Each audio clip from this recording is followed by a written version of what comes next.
ready to fly? All I ready believe to... the recording is with Scott, so I'm ready to fly. It's me. All right, I got with it. Scott. Oh, George. Okay. George is recording, but We're I'm ready to recording fly. and we are Scott. live. All right. I'm going to open this meeting now. Welcome, everybody, to our evening meeting of Soquel Elementary School District.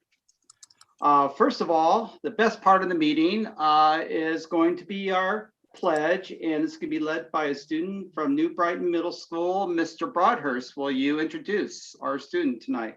Yes, I will. It's a great pleasure, as always, to bring a student before the board and rest of the management team to lead, to open one of these meetings.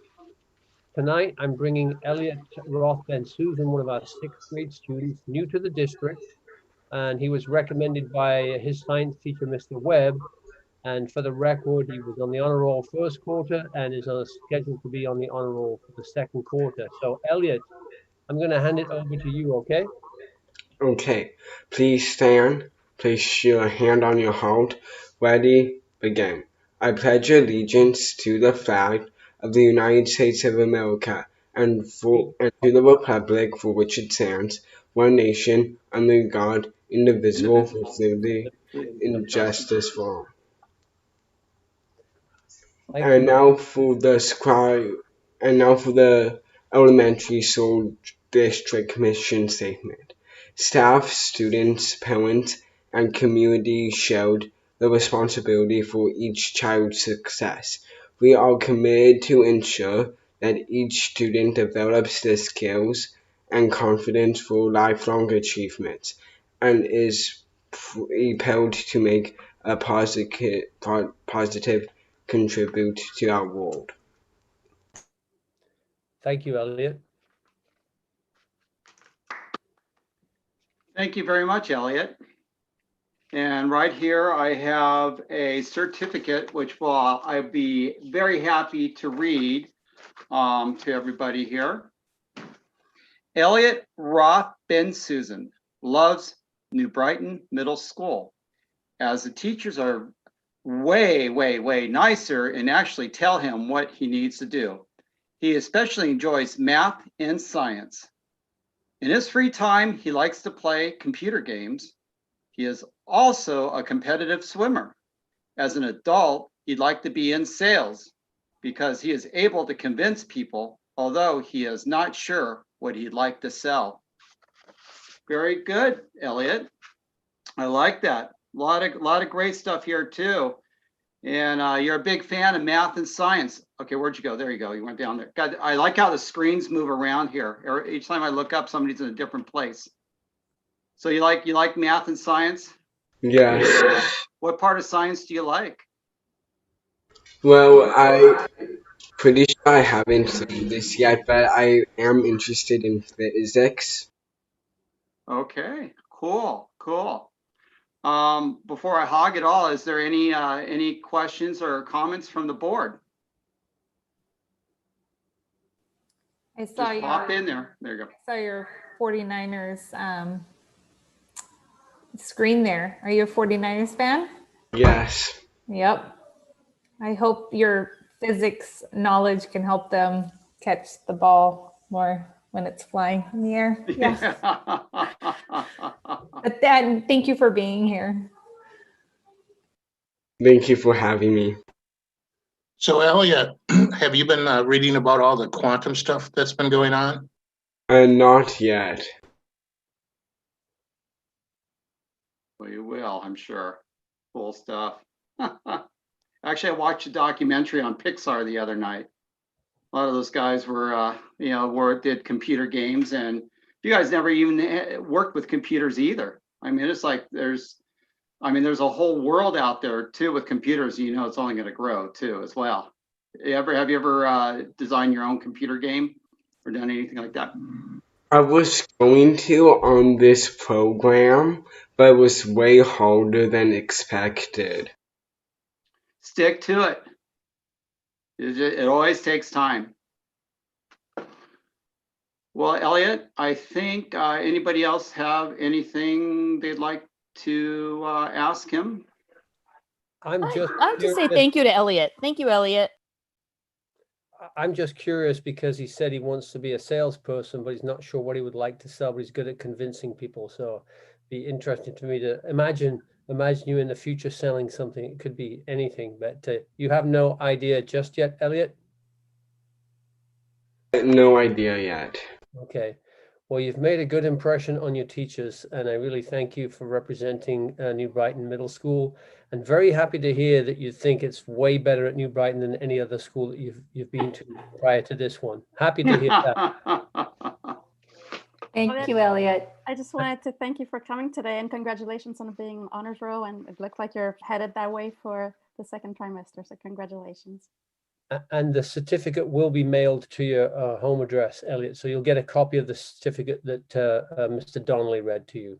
You'll get that, and it's going to take pride of place on your fridge or on your bedroom wall or something like that. Okay, Elliot. All right, Elliot.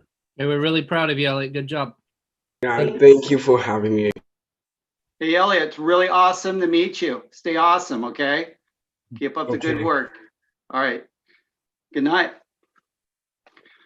All right, well, let's move on. Roll call.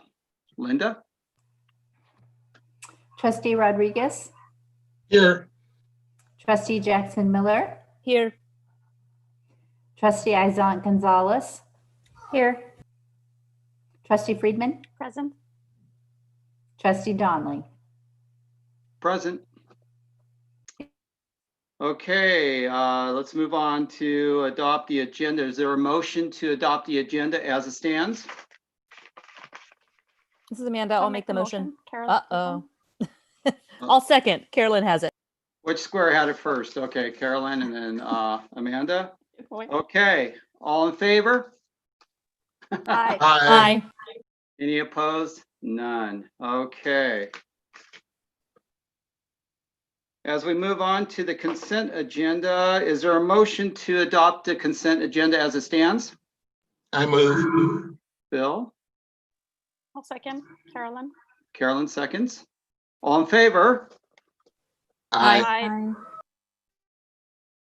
One thing I just want to comment, there's a whole bunch of science books that are being surplus, I guess we could say. And hopefully we could get them donated to, I guess the plan is to have them donated or sell them back to the, there you are, Scott, sell them back to the company, correct? That Have is we correct. discussed That is correct. And oftentimes we're able to donate them to Gray Bears so that they go to good use in the community. Actually, sometimes those old science books are fun to read. Every once in a while, I have to refer back to my Boy Scout handbook to tie a tie. Okay, are there any public communications? We have not received any in advance that Okay. I'm aware of. Linda can confirm that. And I do not have anything new on text. I have nothing. There's nothing on email. We Okay, have one person in Zoom, but he's waiting for a presentation. very good. Okay. Let's move on to standing reports. Let's start with our assistant superintendents and Jessica. I forget who always goes first, Jessica or Michelle. Oh, Michelle typically goes first. Michelle, Okay. I'll defer to you. All right. I'm all Ted's mixing it up today. That's right. Yeah. Good evening, everyone. There's several things that we've been working on in business, and most of them pertain to the two other items I have on the agenda later in the meeting. So I will present on those then. I just wanted to give the board, though, a quick update on we've been working very hard in business to purchase additional PPE and work on some facilities in anticipation of our small group cohorts that are going on right now. So a lot of our focus has been on that and on first interim and the ever so exciting LBOT presentation that Jessica and I will be presenting to you guys on our next board meeting. That's me for tonight. All right. Thank you. All right, Jessica. Thank you. I first want to just apologize to the board that I was unable to attend our last school board meeting. My partner Ryan was in critical care beginning that day. He's since been released and doing well, but I wanted to apologize for not attending that meeting. That said, we've had a lot of wonderful things going on in the ed services world of our district. First, we've been engaging in a lot of capacity building with our site leaders around equity and opportunity gaps. Most recently, running some longitudinal data on our English learners and our RFEP English learners to take a look at themes in terms of making some conclusions about their past pathway and their trajectory forward. We've also convened our district leadership team, which was great. We had a wonderful first meeting of the year and have since had some subcommittees doing some specific work, most recently on the student success reports that will be coming out in December. We've been spending a lot of time working on SIPSAs, and you're going to get to hear me talk a little bit about those later in the meeting, so I won't go into that, but that was a really interesting endeavor this year, a very incongruous time to be talking about SIPSAs, but I think they were well done. We've begun a timeline for conducting student shadowing and empathy interviews to really take a look at what our student experiences and our family experiences in new and different ways, collecting different data points than we have in the past. We've done a lot of supplementary curricula and app and platform pilots. Most recently, a 90-day free pilot with Pear Deck with our own trainer that's been assigned to us. We also have new curricula specifically designed for language and literacy, which is ILE and LLI that's being introduced and taught at all schools across the district. That's the first time that they've all been available to all schools, so we're really excited about that. We've implemented a new assessment in our lower grades, and that's ESGI, and our teachers are really finding it easy to use in a distance learning platform. And as you know, teaching and learning in a distance learning time is incredibly difficult. So any way we can make it easier, better. We have also just now hit the 165th readership on our Ed Services newsletter today. So we're really excited that that's a digital tool that our teachers and staff are accessing. So lots going on, but good stuff. That's great. Thank you very much. Scott. Thanks for all that great stuff, Jessica. Just a couple of items that I would like to comment on that aren't specifically covered in other items on the agenda. The first is the dual immersion leadership team. It's firming up as a leadership team as we're getting stakeholders from all corners of the district. I expect the team to come together in time for a first meeting in December. We have a consultant on board from the California Association of Bilingual Education, CABE. Her name is Natalie Longry. She'll be working with us and guiding us through CABE's dual immersion guidebook to see first if a dual immersion program is right for our district, and if yes, which program type, and the right scope of program for a district our size. So we're very excited about engaging in that work. Secondly, I just want to again express my appreciation for all levels of the organization on dealing with all these challenging times. As was previously mentioned, employees from all work groups have shifted the way they do things in order to best serve students and families in new ways. This is really facilitated a lot by our two labor associations, CSEA and SEA, and they remain open-minded and flexible under the leadership of their two presidents, Corey and Gordon. I'm very appreciative of their efforts and collaboration. And I would also like to just give a special shout out to our school nurse, Vicki Grisham. She has been more actively engaged in things in a way related to COVID-19, as you might imagine, than she would be. She's always very busy and working more behind the scenes, but with COVID-19, of course, more front and center. And it's just been very reassuring to have her as a part of our teams to get that health expertise as we're dealing with all these health related issues. And that's all for me tonight. Thank you. Let's see. We're on the CSEA. If we have anybody from CSEA, I don't think so. I don't think so. Okay. SEA, we do. Who's going to report out with SEA tonight? So Lisa. Yes, there you go. Okay. Hi. Hello. So the association recently collaborated successfully with the district on 2 MOUs regarding in-person special education evaluations and small cohorts. The negotiation team and district team are preparing to again begin the MOU process regarding hybrid instruction so that we're prepared for whatever the future brings. The special education staff has continued to complete in-person evaluations. And then, as we all know, the SDC classes had their first day returning to campus today. So in closing, all staff have enjoyed seeing the students. Great. That's great. Thanks. Let's see. Let's move on to trustees. Anybody want to jump in before I go from square to square? Okay. I'll go first square. Phil. Our scores are different. I won. Yeah, there we go. Okay, I'll read from my notes. This will be quick. The California School Boards Association has a group called the Delegate Assembly. I'm a member. Our region goes from Santa Cruz down to 101 corridor and along the coast to San Luis Obispo. We met with the CSBA president, Zeolyn Cruz Gonzalez, last week. Here, she covered a couple of things. I'll go through them real quick. Climate Change Task Force. They're going to be working on shared resources on a broad spectrum and put that on a website. What is the state policy and where are they going? So we're kind of like in line. They're going to have a resolution template. It probably is going to be general so that it's broad enough that we can work with, right, Scott? And then they're going to have, there's a workshop at the CSBA conference. The other thing is the Anti-Racism Task Force. It's a partnership with AXA.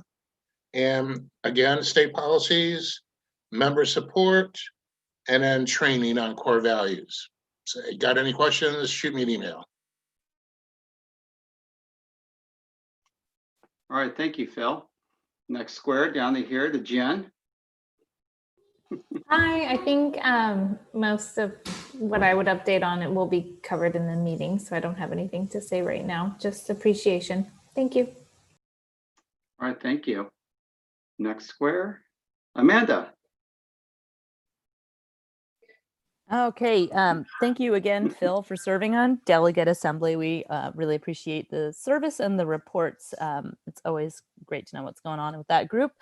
I attended the California School Boards Santa Cruz County School Boards Association, SCUSBA. Which acronym is it this time? Yeah. The Santa Cruz County School Boards Association meeting last week, Monday the 9th, and it was really fascinating. The president of that association is Mike Girardi from Bonnie Doon, and he pulled together a couple of scientists from UCSC who gave some presentations on the sort of the science behind COVID-19, and to just help inform everyone on the current research on the spread of the virus and testing and the like. And then Kevin Gordon from Capital Advisors presented as well, and Dr. Sabah from the COE.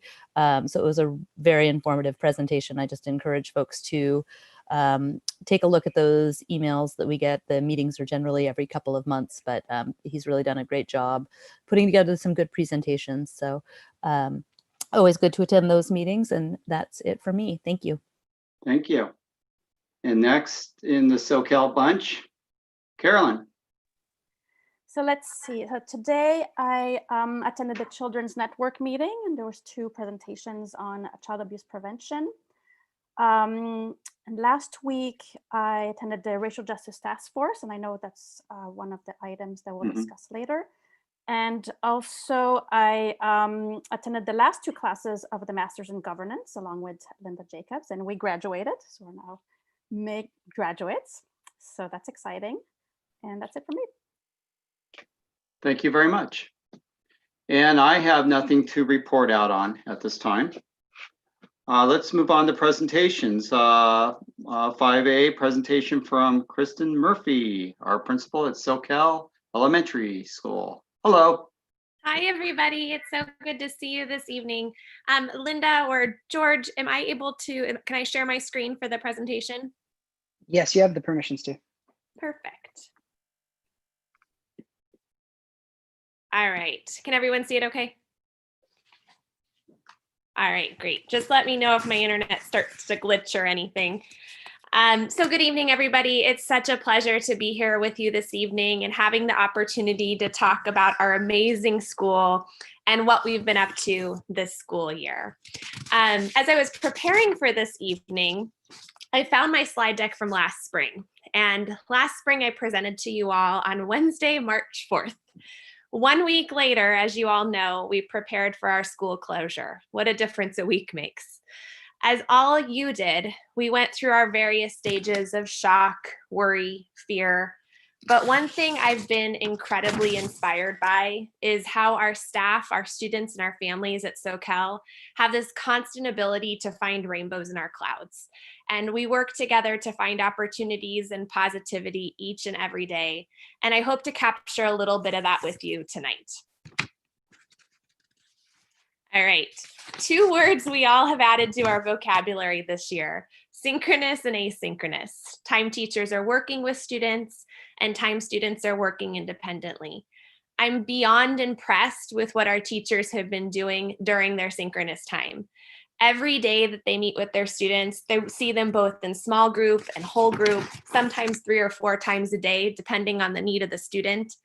They've completely transformed their instruction and are delivering high quality lessons each and every day.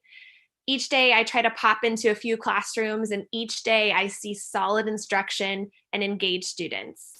So here's just a couple pictures from our classes so you can see a little bit of what's going on.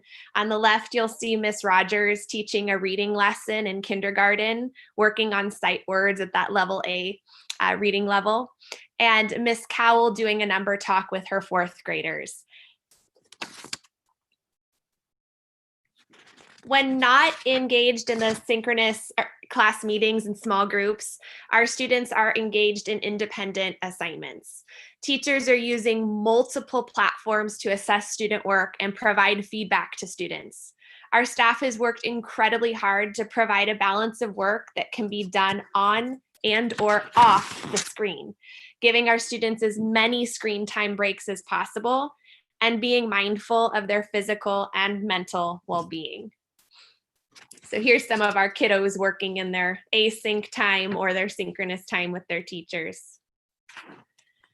I'm also incredibly grateful of our enrichment team. Even through distance learning, our students are continuing to receive high quality yoga, art, and music lessons. Just to tell you a quick story, a few weeks back, in the top left corner there, you'll see my Grady. He's a kindergartner with us at SoCal this year.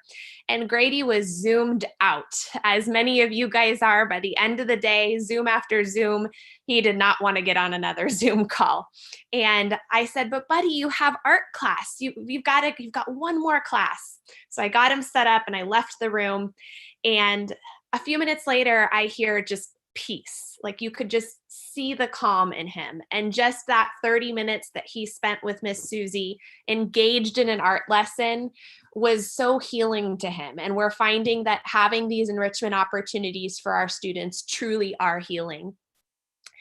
I won't, because of time's sake, I won't show this to you this evening, but this video is on my website and you're welcome to take a peek at it anytime. I think it's about 7 minutes long, and it just gives you some of a little bit of a glimpse into what the students are doing in enrichment every day at our school. Now, these 3 ladies, I can't say enough amazing things about. These are our intervention teachers. And we have Miss Julie on the left, Miss Livingstone, Miss Hernandez Mesa on the right, and then Miss Meyer on the bottom in the middle there. And these ladies not only continue small group intervention during our closure, they have been instrumental in helping support our students struggling to engage. They have been supporting and giving so much to these kids and going above and beyond the call of duty. And just a funny story, the reason this picture was captured, Zoom stories that we all have, Annie was actually, Miss Meyer, frozen in that picture. And I had to take a picture of it because most of us, when we're frozen, don't look as angelic as she does. But I was glad I had a picture to share with you all. Last year, I spoke to you about our cost process, which continues to be important during distance learning. Teachers are able to still refer a student. So if I click here, it should take us, hopefully, to our form. And so here, teachers are able to refer a student for anything they're concerned about. It can be anything from attendance concerns to behavior concerns to health concerns. And students are, once they're referred by a teacher, every other week our cost team meets and discusses who's been referred.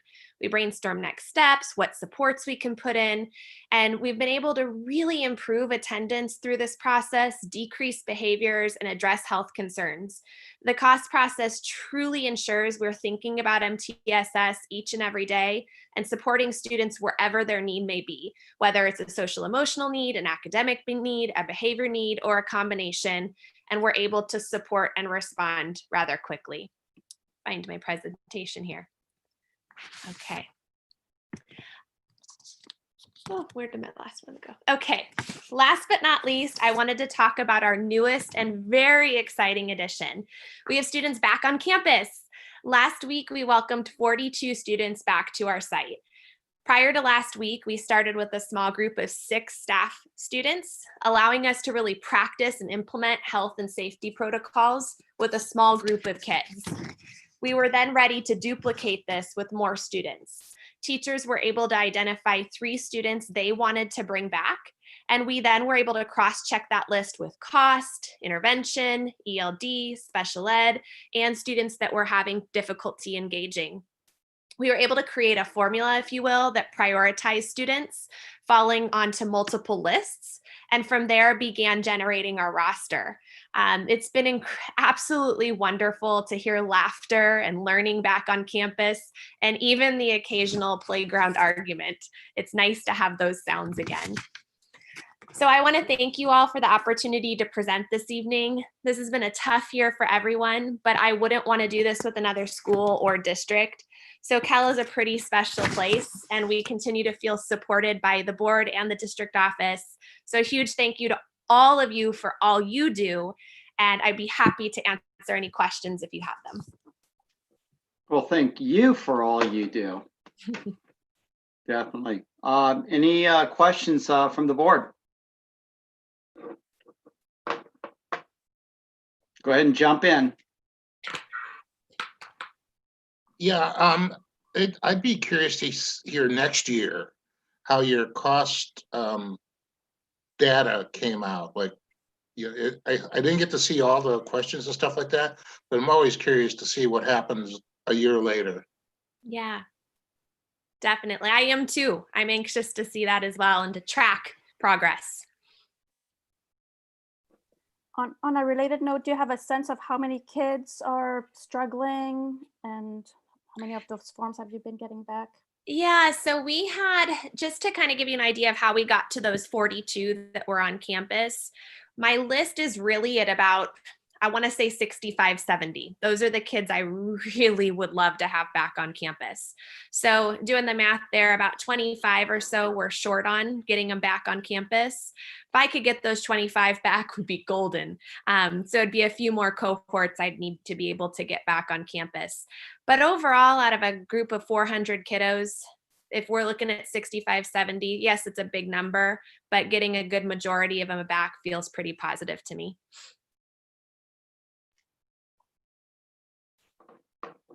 Well, I would just like to say thank you to Kristen for all the work that you do at SoCal and making it such a positive place for students to learn and adults to work. And I just want to let the board know that when we started talking about small cohorts, Kristen is that type of principal who, is just asking when's the first day I can have students back on campus, and is literally the night that the MOU got finished that Alyssa referenced earlier.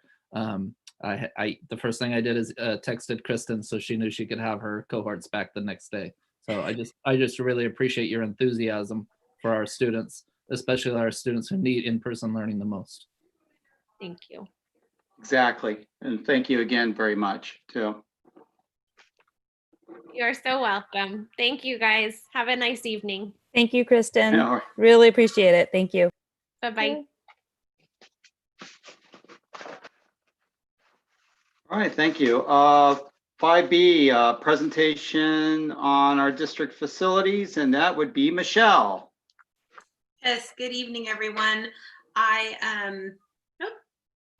Scott's going to go ahead and put up the presentation for me because I apologize inadvertently. My presentation is on my other computer. And so this evening, I'm going to give you guys just a quick update on where we're at on our facilities. I mean, I know we spent a lot of time on the bond over the last few years and spending that money in good use.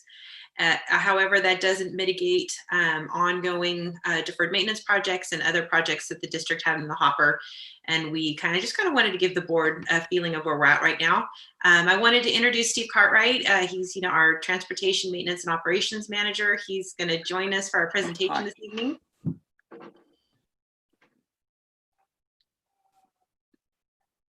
All right. Oh, hold on. Sorry. Screen switched on me. Thank you, Scott. So yes, I'm going to our next slide. So this, I'm going to give you guys a quick update on each of our elementary and middle school. What were projects we kind of had in the hopper and things that we are looking at in the future, an update on funding and budget, and kind of next steps where we're at right now with where we're headed, and specifically in regards to small cohort right now, and then when we go into hybrid. So Soquel Elementary, as you know, they have their beautiful new building, and so very proud of that from our Measure C funds that has been completed, and just can't be happier about that building right now. However, with the completion of that building, we still do have additional asphalt work that we need to have completed. That was kind of one of the things at the end of the project we were holding off on to make sure we had enough funds to complete the building in and of itself. And so we're still looking around and wanting to shore up some of that asphalt work there.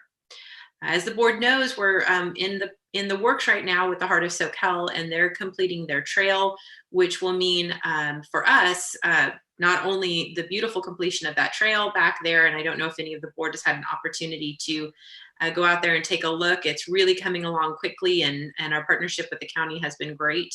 However, it'll be the completion of the fencing for the entire perimeter of the back part of Soquel, from the area where the new playground and a shade structure. That fencing will now continue on to the gate and then all the way around to the other side behind the new building and down the kindergarten area to meet up to the street. So that's part of that project. So we're really excited about that. Also, with all of our sites, not just Soquel Elementary, but we have track and field dilemmas. One from our bond projects and our placement of our new buildings. Two from the fact that our fields were needing some love and attention for many, many years. And so one of those things that did inadvertently with the trail being put in at the Heart of Soquel was part of the what you would call the existing track now at Soquel had to be removed, and that existing track is just not appropriate. We tried to make it work at the end of our bond project, but the rocks that we ended up putting in there are just too big. So since we have to fix part of it, we're going to go ahead and replace that whole thing, take out that base rock that's in there now and put in some finer rock and complete off that trail. So we're working with the county on that, and Granite, which we worked in partnership with Granite for our bond, and the county is working in partnership with Granite for the trail. The maintenance road, that's one of the things that we did put in on the back side of the new building leading out to the street for our construction project, which came in quite handy for the Heart of Soquel's project that they're using right now. And we're still looking at what we can do, and if we want to make that a permanent maintenance road back there, or if we want to restore it back to what it was. And so that's kind of one of the projects right now for Soquel once the Heart of Soquel project is complete. And then ultimately a garden at SoCal, as we have our beautiful gardens at our other sites. And it was always the intent to have a garden and life lab put in on the backside of the new building with access to the heart of SoCal once that was complete. So that is one of the things that we still have on our radar. An additional project that is for all 4 our sites that I didn't necessarily put up on there because it goes across the district is our upgrade for our TVs that we have in the new classrooms, our new televisions in place of the projectors. And so that's a continuing project that we had hoped to continue to roll out. And then, as with all things in life, COVID happened. And so that kind of got put on a back burner project. And so, but it isn't a dead project. I just want to let the board know we're still looking at how we can complete that and get some of our classrooms have challenges, some of our older ones, especially at SoCal, infrastructure wise on getting those televisions up in the classroom. So Steve and his crew are very creative in ways that they look at to get those TVs up there. So that's still on the burner. Santa Cruz Gardens, again, our beautiful new buildings, the new outdoor structure, eating area with the covered area, which came in quite handy now. We can have some more of our students outside, especially in the classroom with the roll-up door, and just continuing with utilizing our outdoor spaces. Part of that project was completing and shoring up some of that front work on the front part of the school with some ADA paths and finishing up some trails there. One of the big things at Santa Cruz Gardens is an HVAC upgrades, not necessarily just an upgrade in and of itself. We have 2 buildings at Santa Cruz Gardens that do not have air conditioning, and that has been a chronic and ongoing problem probably since the day the school was built. I would assume there's always been hot days up there. We try to mitigate that as best as possible with portable air conditioning units and opening windows and things like that. As the board knows, we went out for bid to get HVAC put in, or air conditioning units put in, and upgrading those systems during the time that we were building our new buildings out there. And that project came in about 4 times over budget than what we had thought it would come in. So that had to be put on the back burner, but not gone, just on the back burner. So I would like to start talks again with our architects and Maddie and look what we can do to try to get some relief into those buildings that don't currently have air conditioning units. And one of the things too about the Santa Cruz Gardens is the buildings are older, and the electrical upgrades are something that we're really looking at constantly.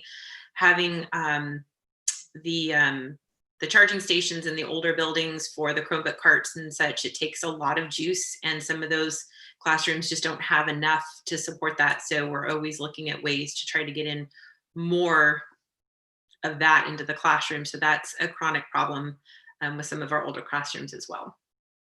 Main Street, again, our beautiful new building, and some of the front work that was done outside of that building into the side and back, just upgrading and asphalt.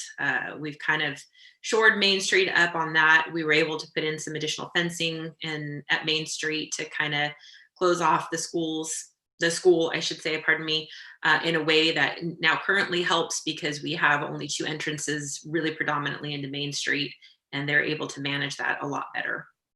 One of the projects we just completed during COVID and our shutdown was the replacement of the library roof on part of that, one of the commons buildings that had chronic leaks. So I'm so happy that we got that done. I want to shout out to the librarian there. She has had a rough time these last few years with constant rain intrusion into the library. So hopefully this is going to mitigate all of that. Steve is working on some HVAC upgrades there as well. Their unit there is extremely old. I'm sorry, Steve, what do they call it? What's that? What do they call the unit at Main Street? I laughed when you told me. Oh, I'm not sure what you were talking about.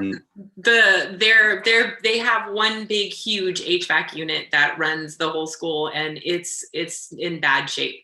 So now we're looking at ways to upgrade that, and that will most likely in the future have to come to the board, because that's a project that's not going to be minimal in nature. Some of the things there also to the removal of the outdoor storage shed that we still are working on, trying to get that out of there, because one of the things on that shed it's been super useful to store a lot of our stuff in, but it is a line of sight issue for the school. And when we have yard duties and kids out there, it really does block off that back area. So one of the things we definitely want to work on getting rid of. And again, as with all of our sites, track and field, Main Street has the same issues that Soquel has. And so looking to mitigate ways of trying to get that base rock out of there. New Brighton, our biggest school with our most projects. So our new buildings, once again, the multiple new buildings there, the completion of the gym upgrade. I'm so excited. New roof, new floor, electrical stadium seats that come out, new paint job. All around is just an absolutely gorgeous building. And I'm so glad that we were able to complete that project because it was weeks away from being completed when we went into the shutdown. And my fear is we were not going to be able to complete that. So I'm so happy. New Brighton has a lot of asphalt work between the wings. If you walk down there, you can see a lot of cracked and uneven asphalt. One of the projects we had hoped to complete with Building J was to get some of that new asphalt and slurry in there to kind of shore up those areas. And Building J in of itself is another project that we did put on hold in the spring with COVID and us going out and the uncertainty for our budget. It wasn't prudent to move forward, but right now, as I'll present to the board later, some good news out of the state and our funding looks like that Building J might be back on the table to start ramping up that renovation. One of the major things at New Brighton are the older buildings, and all the buildings need new paint and new windows. And so Steve and his crew has painstakingly gone through every single room, classroom, and building in the entire district and inventoried every door, window, entrance, exit, anything you can think of, so that we can take a look at that list to see what we can and can't do ourselves and what we can contract out for to try to make sure we have all proper working doors and windows. One of the problems that Steve has explained to me at New Brighton is those windows are so old that there are no parts to fix it. So there is no option on some of those windows for fixing. It is just a replacement. But just to kind of give you an idea, I've talked to Rick Kramer about this project about a year ago, and for the paint and new windows in totality for New Brighton, we're looking at anywhere upwards of $1 million. So it is not a cheap project to go into. And fencing, we're constantly working with the site on looking how to upgrade fencing around the site, across the back area, across the front, for entrance and exiting. We were super lucky with Measure C funds to be able to shore up a lot of the side areas at New Brighton, and that's helped tremendously to keep cross traffic from entering in and out of the building, the site. And one thing, we've taken a look at, and I've talked to the board about, is cameras at New Brighton, and a project that is always helpful. Right now, with our campus being so minimally used, we do have people coming through campus who shouldn't be doing things they shouldn't be doing, and small amounts of vandalism. And so having cameras installed there is just an ongoing conversation that we want to make sure that we keep up on everybody's radar. And then a wrap up of everyone's favorite subject, the budget. Deferred maintenance funding. We were initially going to have to use that money to supplement the general fund and move out our routine maintenance out of the general fund into deferred maintenance for the 2021 school year to sustain us for 1 year when our 10% cuts were looming. Thankfully, the state budget came in much better than anticipated, and we were able to not have to do that because those funds, about $365,000 a year, are set aside for ongoing deferred maintenance projects, which are a lot of the projects I talked to the board about tonight. And without those funds, some of these projects would not be possible. In the general fund, we have our deferred maintenance budget. That budget is made up of 3% of our total budget, and that's a part of our just ongoing budget that every district has to set aside 3% of their budget to just have a regular maintenance budget. And capital facilities, we continue to receive funding through our RDA funds. Roughly, we have at the end of this year, we'll have roughly $2.5 million in our capital facilities funding. And those funds are very, very explicitly set aside directly for capital facilities. And so all the projects that I talked to the board about tonight are all projects that this funding would be available for. And there is still out there that $13 possible million that we could be receiving from the state if the state passes another bond for modernization work that could be coming to us. But right now I don't put those funds aside for any projects just because of the unknown and when we might ever receive them. And next steps, again, we've talked about prioritizing projects. Right now, top priority is health and safety, HVAC, and those areas for when we bring all of our students back and when we have all of our adults back on campus. And with that, work with Scott and Jessica, Steve and his team, and we just kind of talk about and try to prioritize what to do next. And timelines for projects. I wish it would be as easy as Measure C and we could get it one and done and have them all done in 18 months and move on. But as you know, we have a 5-year deferred maintenance plan for a reason, as it's a rolling 5-year plan, and a lot of these projects are long-term. But I just wanted to give the board an update to let you know that some of these projects are still out there and are still a priority for us. And that's my presentation this evening. If anyone has any questions. Thank you for your presentation. Any questions or comments out there? Sure, I'll jump in if my square is up. It's You're the first square. Great, thank you. Thanks so much for the presentation, and thank you so much, Steve, for being here. I was really excited when I went through the docket and saw New Brighton on there, because we've done a lot of work at all of our sites, and I am spending a lot more time at New Brighton Middle School now than ever because because I have a kid at the out of school program there, and before it needs some love. Yes. And it is, it's our biggest school, and it deserves it. And I know it's a lot of money, like you said, and I know it's an old building and an old facility, but I was very happy to see it's on the radar. It's in the process because it needs it. It does. It does. And we've done a lot of great work with the gym floor and the roof and everything, but windows and paint mean a lot too. So thank you. Yeah. Exactly. Anybody else have anything to jump in on? Bill. Bill. Oh, okay. He's thinking. Okay. So thank you, Michelle. And in the past, we used to have a list, the wish list. Do we still have one of those? Our 5-year deferred maintenance plan, yes, we still have it. It hasn't been officially updated, but that with this presentation in conjunction with that is we're going to get that back up and rolling and have an official 5-year deferred maintenance plan. Some of what's on there was completed with Measure C and other projects, so it really will consist of a major overhaul of new projects now.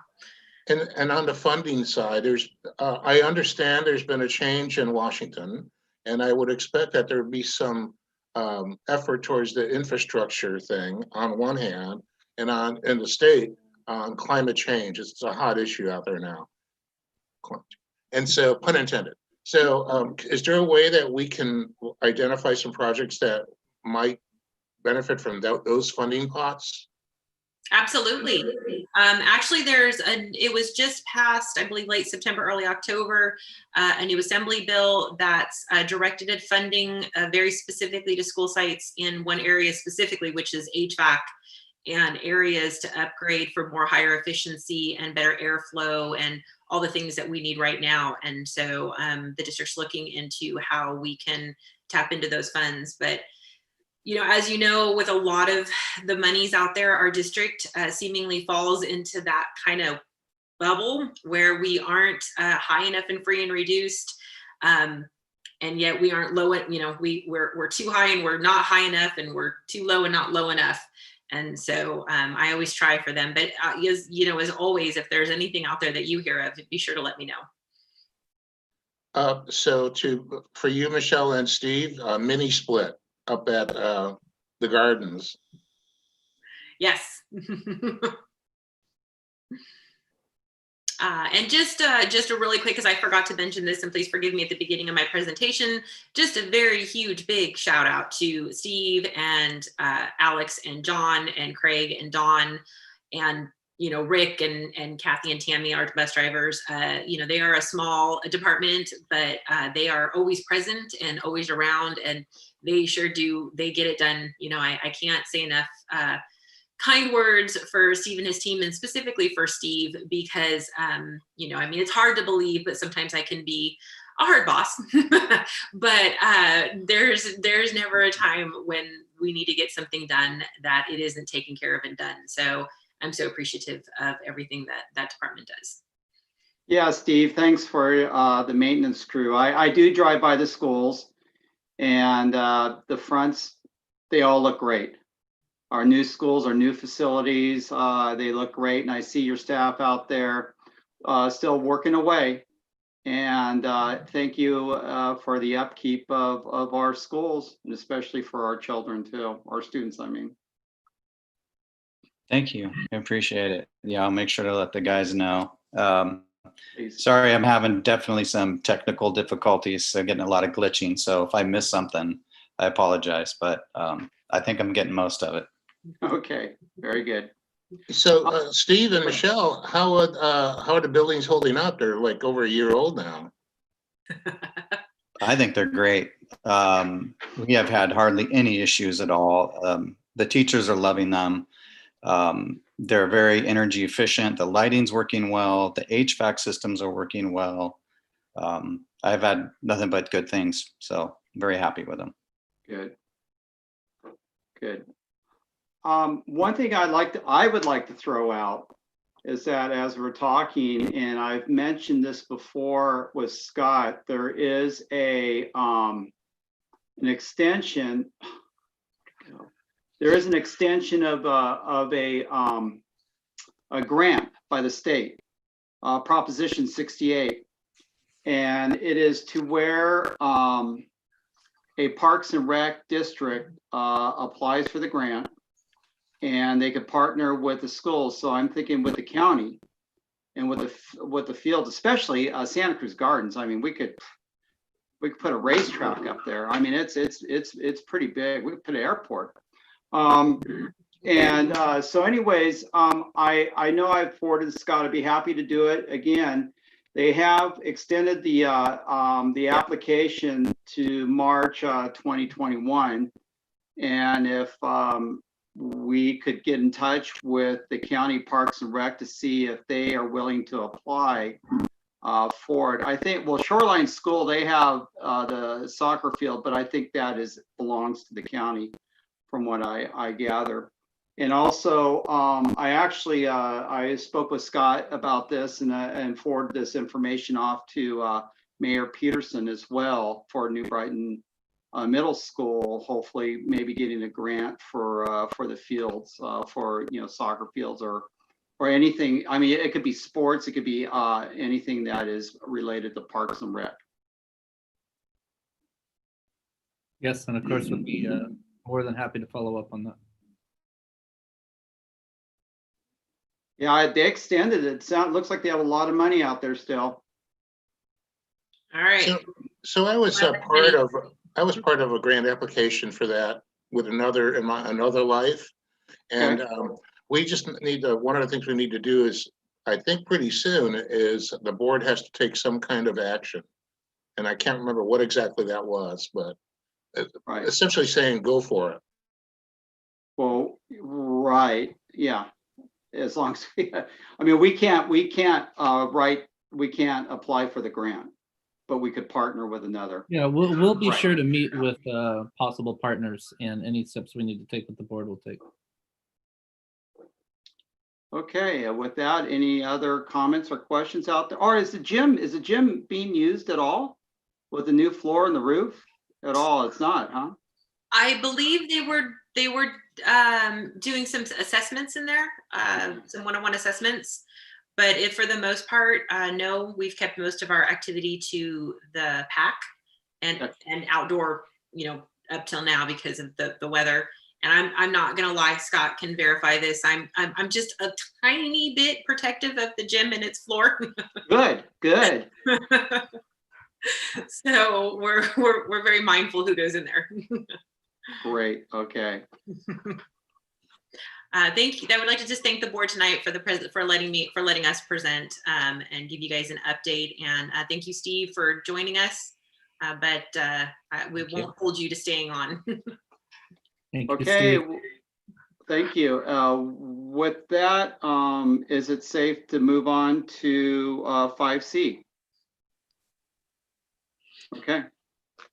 Let's move on to 5C. This is a discussion regarding the racial justice and educational equity.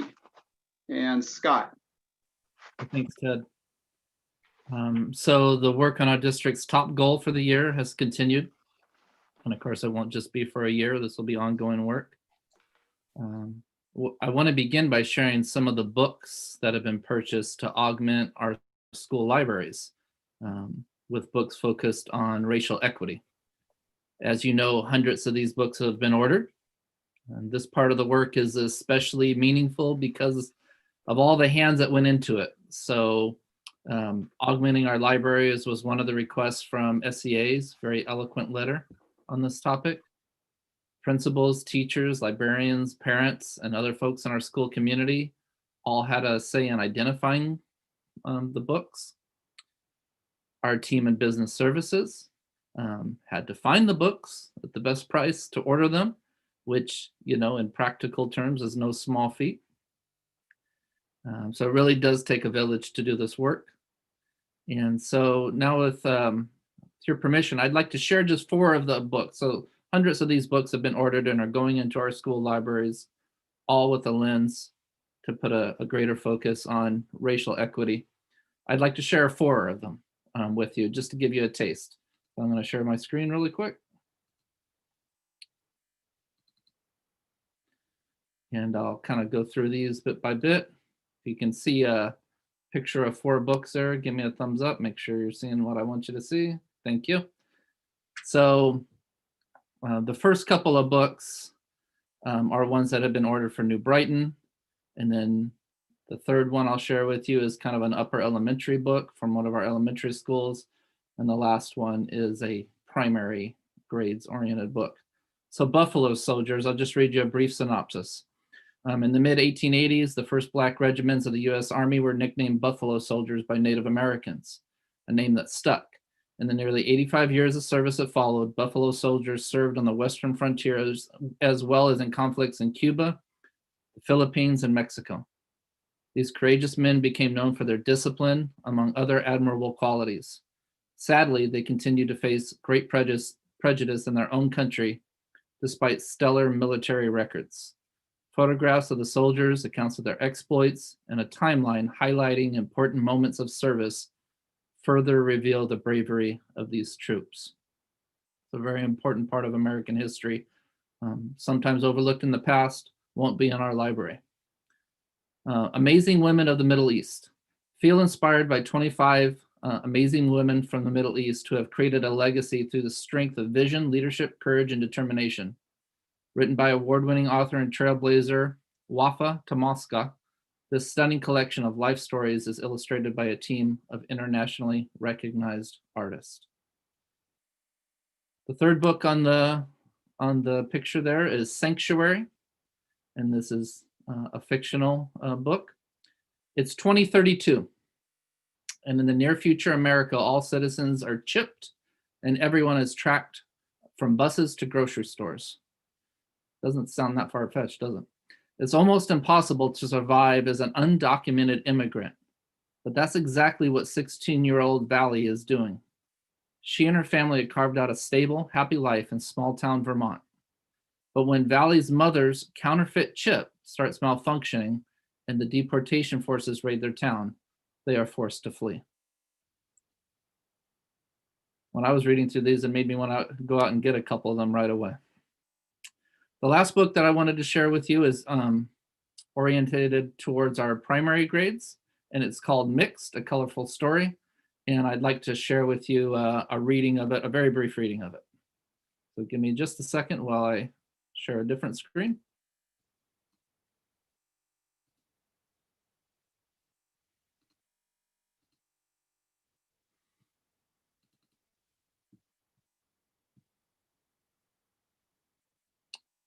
And here we go.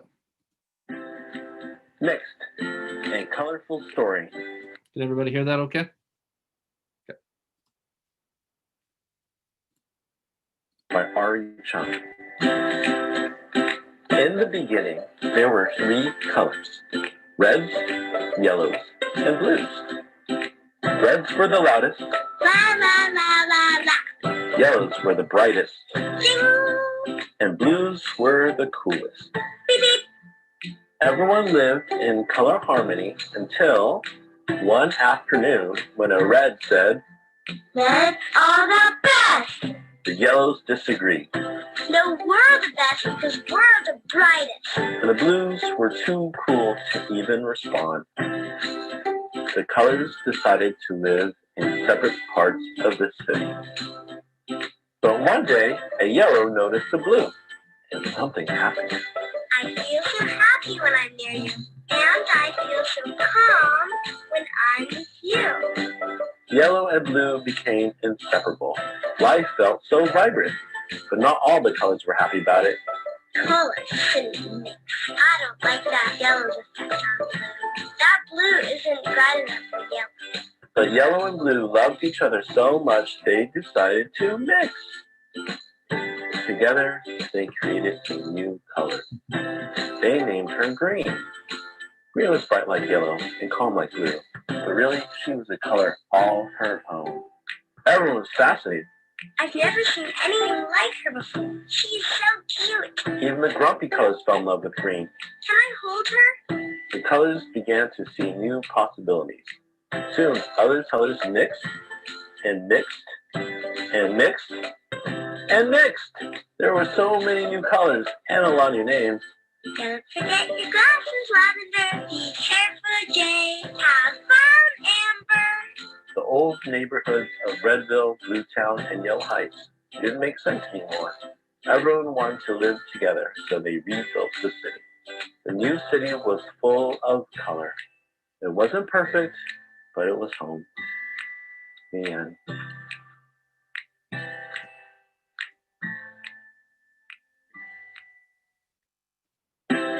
Sorry. Let me just unshare my screen there.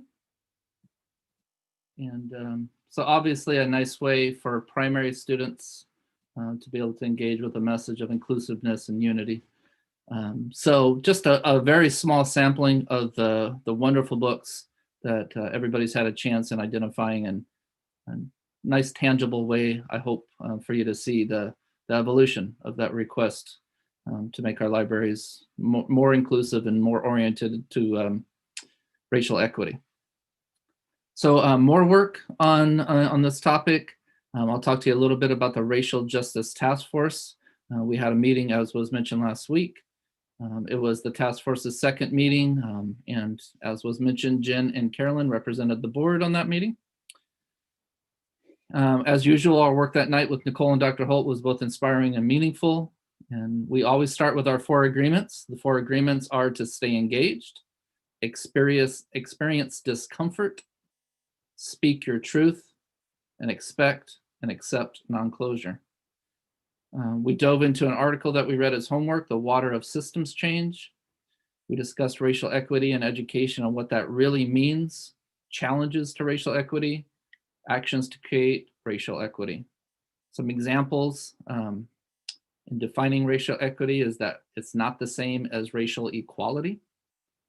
An example of a challenge is the simple resistance to change, as well as historical inequities.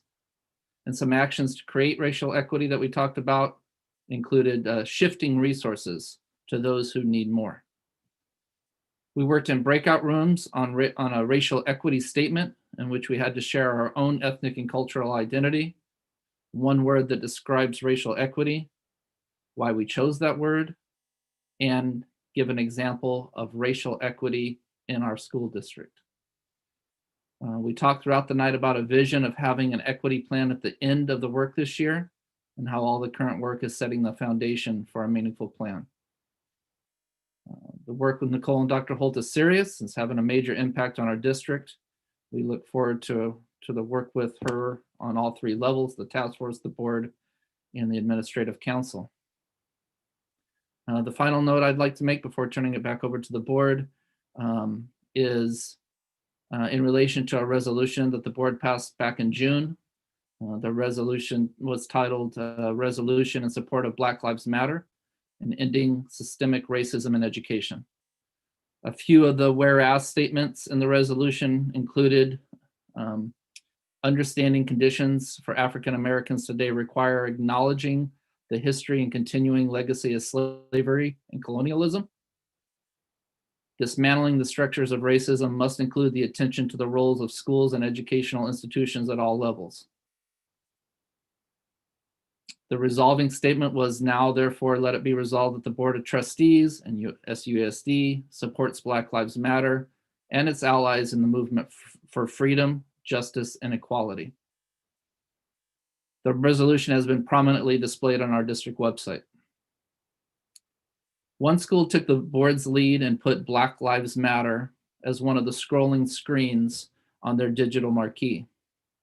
Members of the Racial Justice Task Force took notice of this and requested that other schools follow suit, which they have. This has caused a respectful discussion among some in our community as to whether it's appropriate to have Black Lives Matter on the electronic school signs. Now, this very specific topic has proven the perfect place to practice our four agreements of staying engaged, experiencing discomfort, speaking our truth, and expecting and accepting non-closure. And with that, I'll turn it back over to Ted and the board.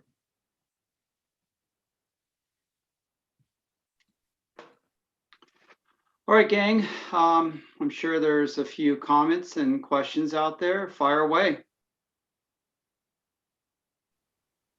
Just light up your square and go for it. Ted, do you want to say a little bit more about an email that was directed to you and I and share with Scott? Yeah. Can you? Or Scott, do you want to mention? Can you speak to that? Or?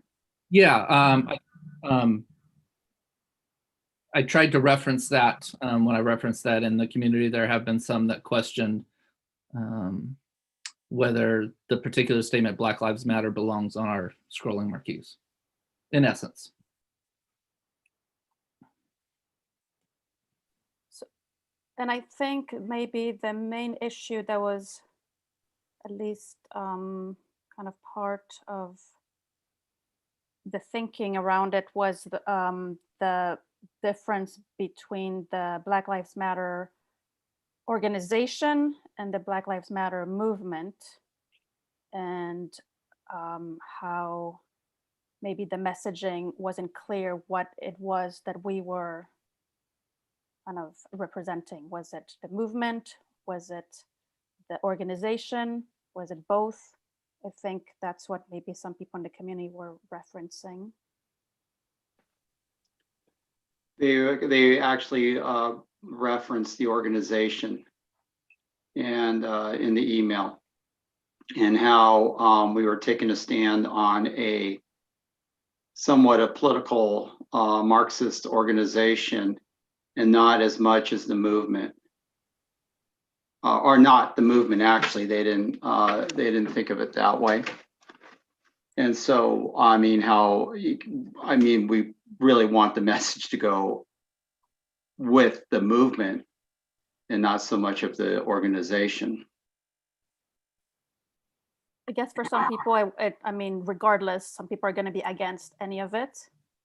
Mm-hmm. But perhaps some people are just against the organization, but not the movement. And with me, when we discussed the resolution, honestly, it was with me was movement, and I knew very little about the organization and in the difference between the two. And then after things moved on, and with talking to friends, I realized that there is actually an organization, I should say, out there. So, you know, our billboards, I believe, are for the movement of all Black Lives Matter.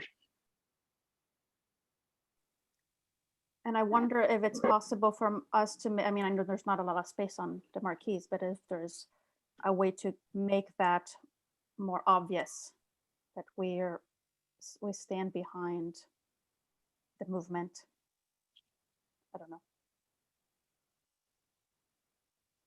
Sounds like it. I wasn't able to attend the last task force meeting since I'm in one of the rotating seats, but sounds like an interesting continuing discussion for the task force. And, you know, for me, I was very, very proud to see the statement on our marquee. It reminded me of when there were some concerns from undocumented families and folks in the community, and districts really stepped out to make it abundantly clear that all means all in our public schools, and our schools are for everyone. And so to me, seeing that on the marquee is again stepping out and really letting our community know that our schools are for everyone, and that we you know, that we truly believe that Black Lives Matter, and that it's not about politics. It's not about a particular organization. It's about, again, making sure that all know that our schools are welcoming. I know, Amanda, you mentioned that maybe it's something that the task force can tackle. In the meantime, though, those messages are up in the marquees. One of the thoughts I had, and it's just a thought, was if we added, "We believe Black Lives Matter," maybe even just adding "we believe" and maybe not capitalizing "Lives Matter," then it's because the organization is capitalized. So if we don't capitalize, I don't know. Mm-hmm.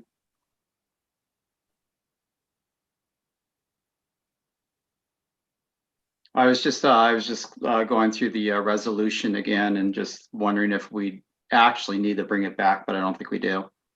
In there, it's just, I think the title pretty much explains what it's all about. Phil, go ahead. So we are to be advocates for students and for public education. And so this is a stance. The same thing is going to happen when we get the resolution template from CSBA on climate change.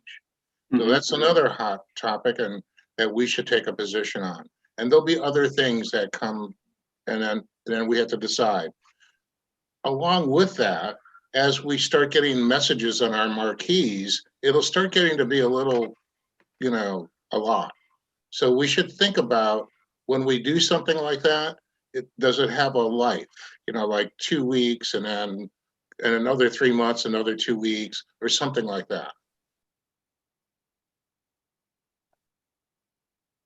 So what are you saying, changing the marquee, or? It'll become an endless stream of things that we advocate for. Okay.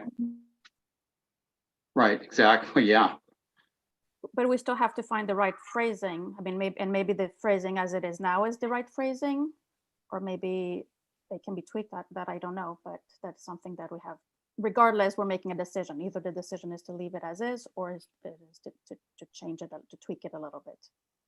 Actually, I'll ask, have we received any thank you response, thumbs up response? So we have mainly, I think the principals have received those, they have told me. And members of the task force, obviously, we're very thankful. Okay.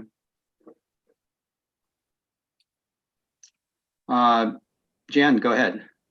Oh, I think just a couple things here to comment on the task force meeting, which was the first one I was able to attend because I have a rotating seat with Amanda Amanda stated. And I thought it was a wonderful community building event, and it was I felt very fortunate to be a part of it, and very proud of our district for what we're doing.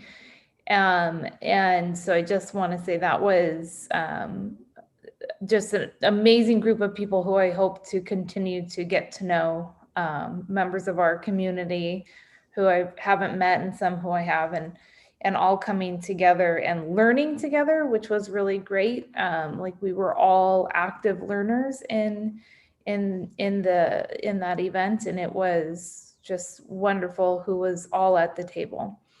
I think I'm a little confused right now about the conversation that you all are having, Carolyn, Ted, Scott, about an email that I think obviously made aware of community taking issue with the Black Lives Matter, the whole discussion that's happening right now with the organization. I think I need a little more context and understanding about the communications that you all have received to be able to discuss changing or altering it, because I don't have enough information about that. I understand there were some people who spoke up about it, but I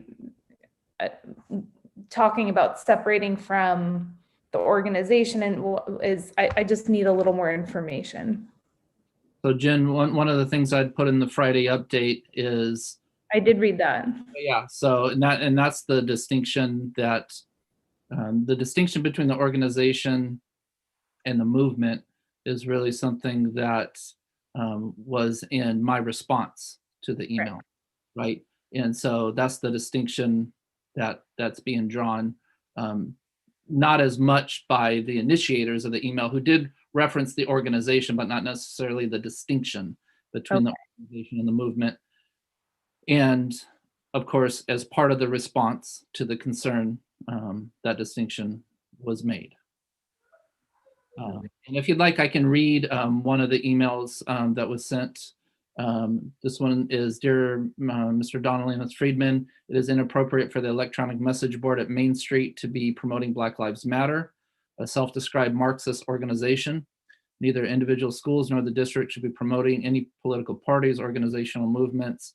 California Ed Code 750 addresses political activities by public schools and employees. Public policy prohibits public school officers and employees from engaging in political activities, sorry for my reading, during working hours, and prohibits political activities on school premises which are unrelated to school bond measures or ballot measures. It is respectfully requested the posting to be removed immediately. And so just to give, I won't belabor it too much, but in my response, of course, thank the community member for reaching out to us. And that's where I differentiate and let him know that thousands of school districts across the nation, teacher unions, State Superintendent of Public Instruction, Tony Thurman, have all affirmatively declared their support of the Black Lives Matter movement and for what it stands for. This includes Santa Cruz County Office of Education, Santa Cruz County Board of Education. Black Lives Matter movement, not an organization, calls for speaking up nonviolently against police brutality, all racially motivated violence against Black people. We see this as a statement of unity and justice in support of the Black community, not a divisive one. Thank you for allowing me to share the position. And then I shared the resolution. And just to wrap it up, the response to that was the suggestion that there is a distinction between the Black Lives Matter organization and movement does not survive an objective review of the facts. That's what was responded back. We have to agree to disagree about the nature of BLM and its support of a school and its support by a school district. So, as I said, a great opportunity for the four agreements to stay engaged and experience discomfort and speak our truths. And so I see it as this is the work we all signed up to do. And in terms of, you know, the nature of the length of the statements, we have said from the beginning of the year that this is our #1 goal. So while there may be other items that come up, such as climate change, of course, this one is one we have as a whole system from the board all the way through the organization have identified as a #1 goal. So not one we want to let go of quickly.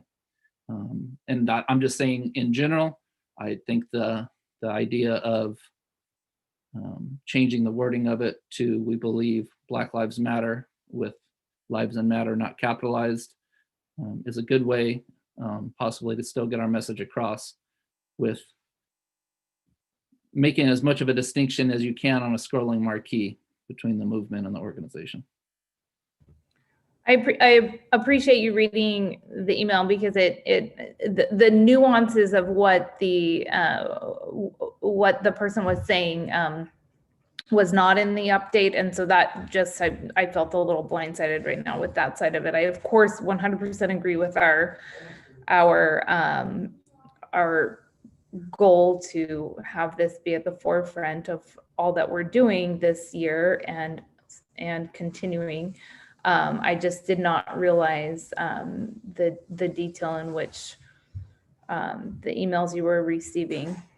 I just didn't know that. So I appreciate you doing that. Thanks.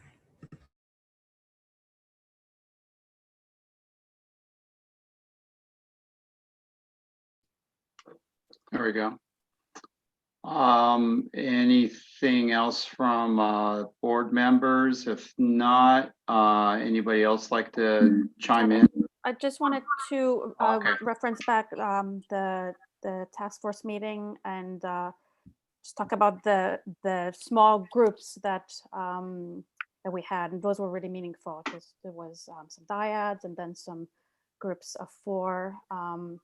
And I think the conversations that were happening in those smaller groups was just very, very helpful, and it was a good way to get people talking and sharing about difficult issues. So it's a great aspect of it. Oh, and one more thing, I did get to see the collection of books at New Brighton Middle School, and it was fantastic. So thank you for everyone who was involved in choosing the books.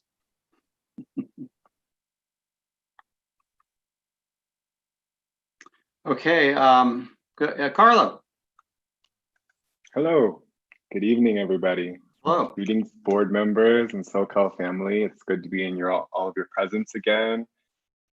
It's been a while, and it's I know you're getting used to the virtual. As a 4th grade teacher, I've learned many tricks to the virtual training, but the most important thing is making relationships with these students and continuing to be with them each day and to be somewhat of a guiding force.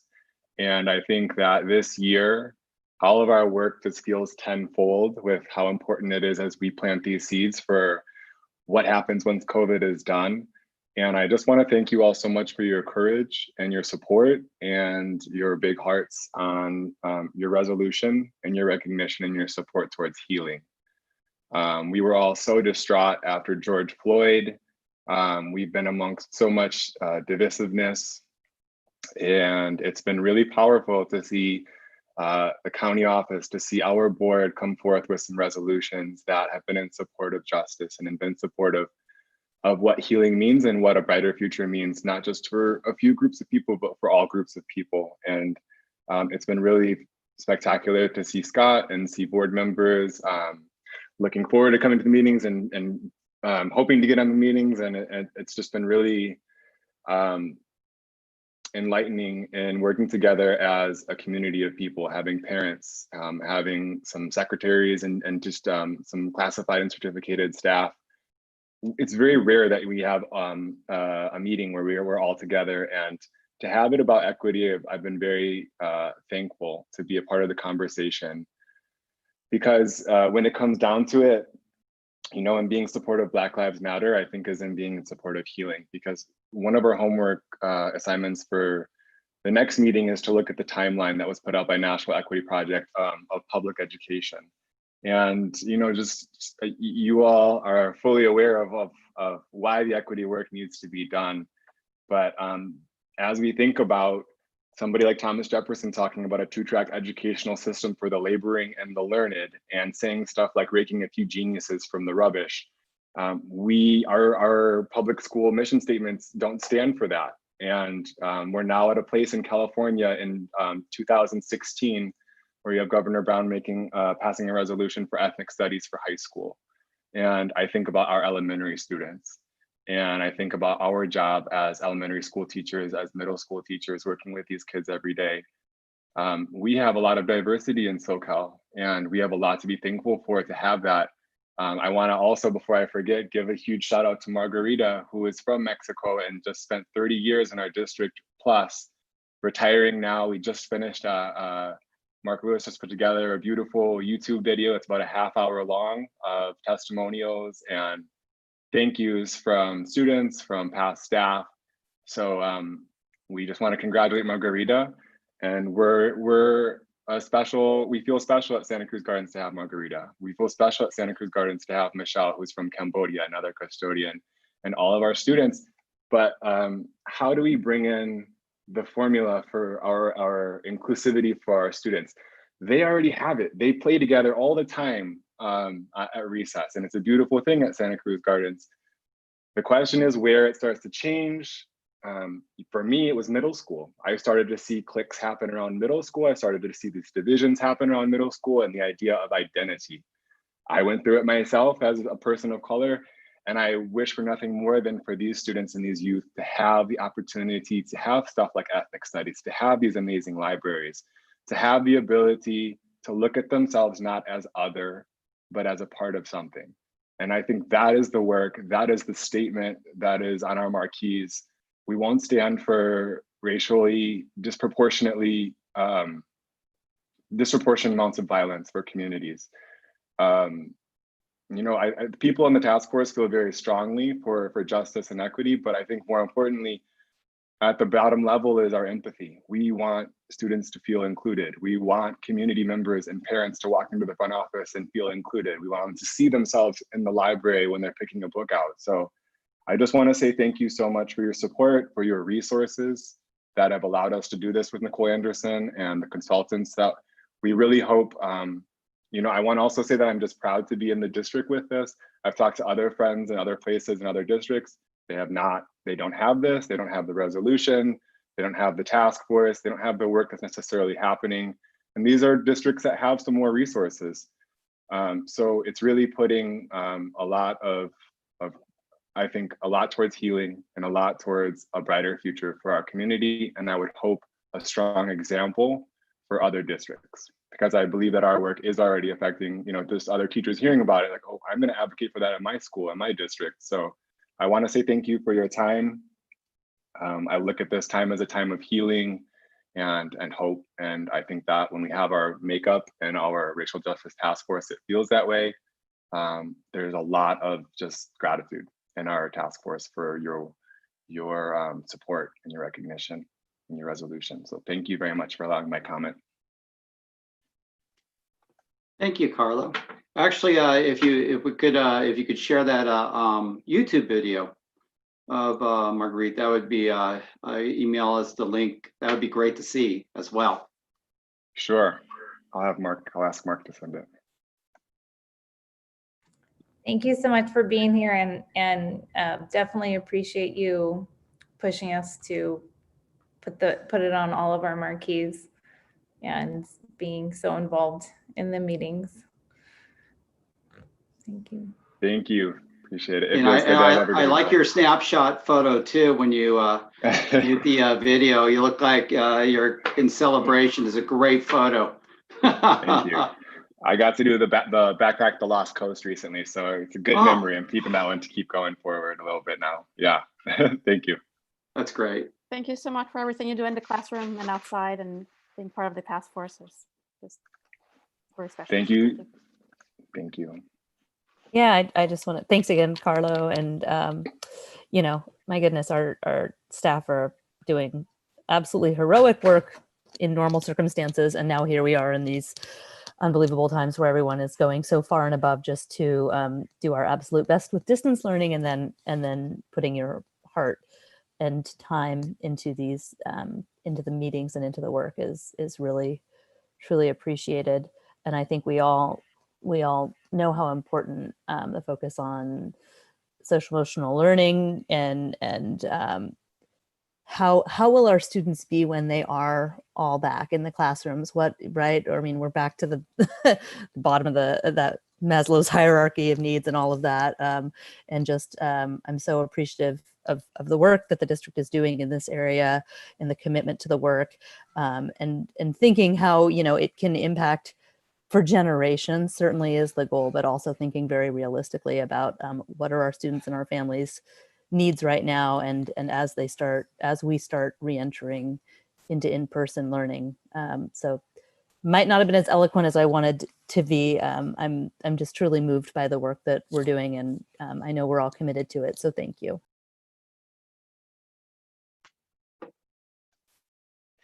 Thank you all again for just going together in this, and it makes us feel encouraged and hopeful. So thank you all, board members and admin. Thank you. Do we have any public comment on this out there? I know we had somebody on a presentation. I'm not sure which one. There's nothing on text. Nothing on email. That was the one I was talking about. It was Carla. Oh, okay, very good. Okay, if we're done with this, we could move on. I think everybody's good. Okay, let's move on to 5D, which is discussion regarding COVID-19 and distance learning. And Scott. Because you haven't heard me talk enough tonight, I'm going to talk some more.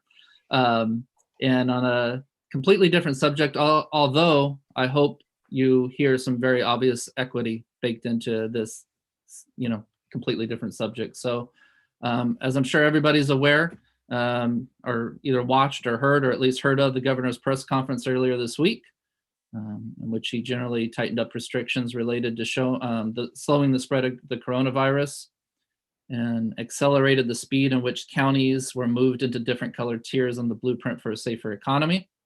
This, of course, has an impact on us all, including school systems. Santa Cruz County, like most counties in our state, has reverted back to the most restrictive tier, purple, or the widespread tier. So what does this mean for our plans for the gradual return to in-person learning? Well, the best laid plans, right? At our last board meeting, I outlined a very specific plan with a target date of January 19th for returning some of our grade levels back for in-person learning in a hybrid environment. That obviously is not going to happen now. The superintendents in our county followed up the governor's press conference with an immediate letter explaining that. So we're not returning to hybrid learning in January.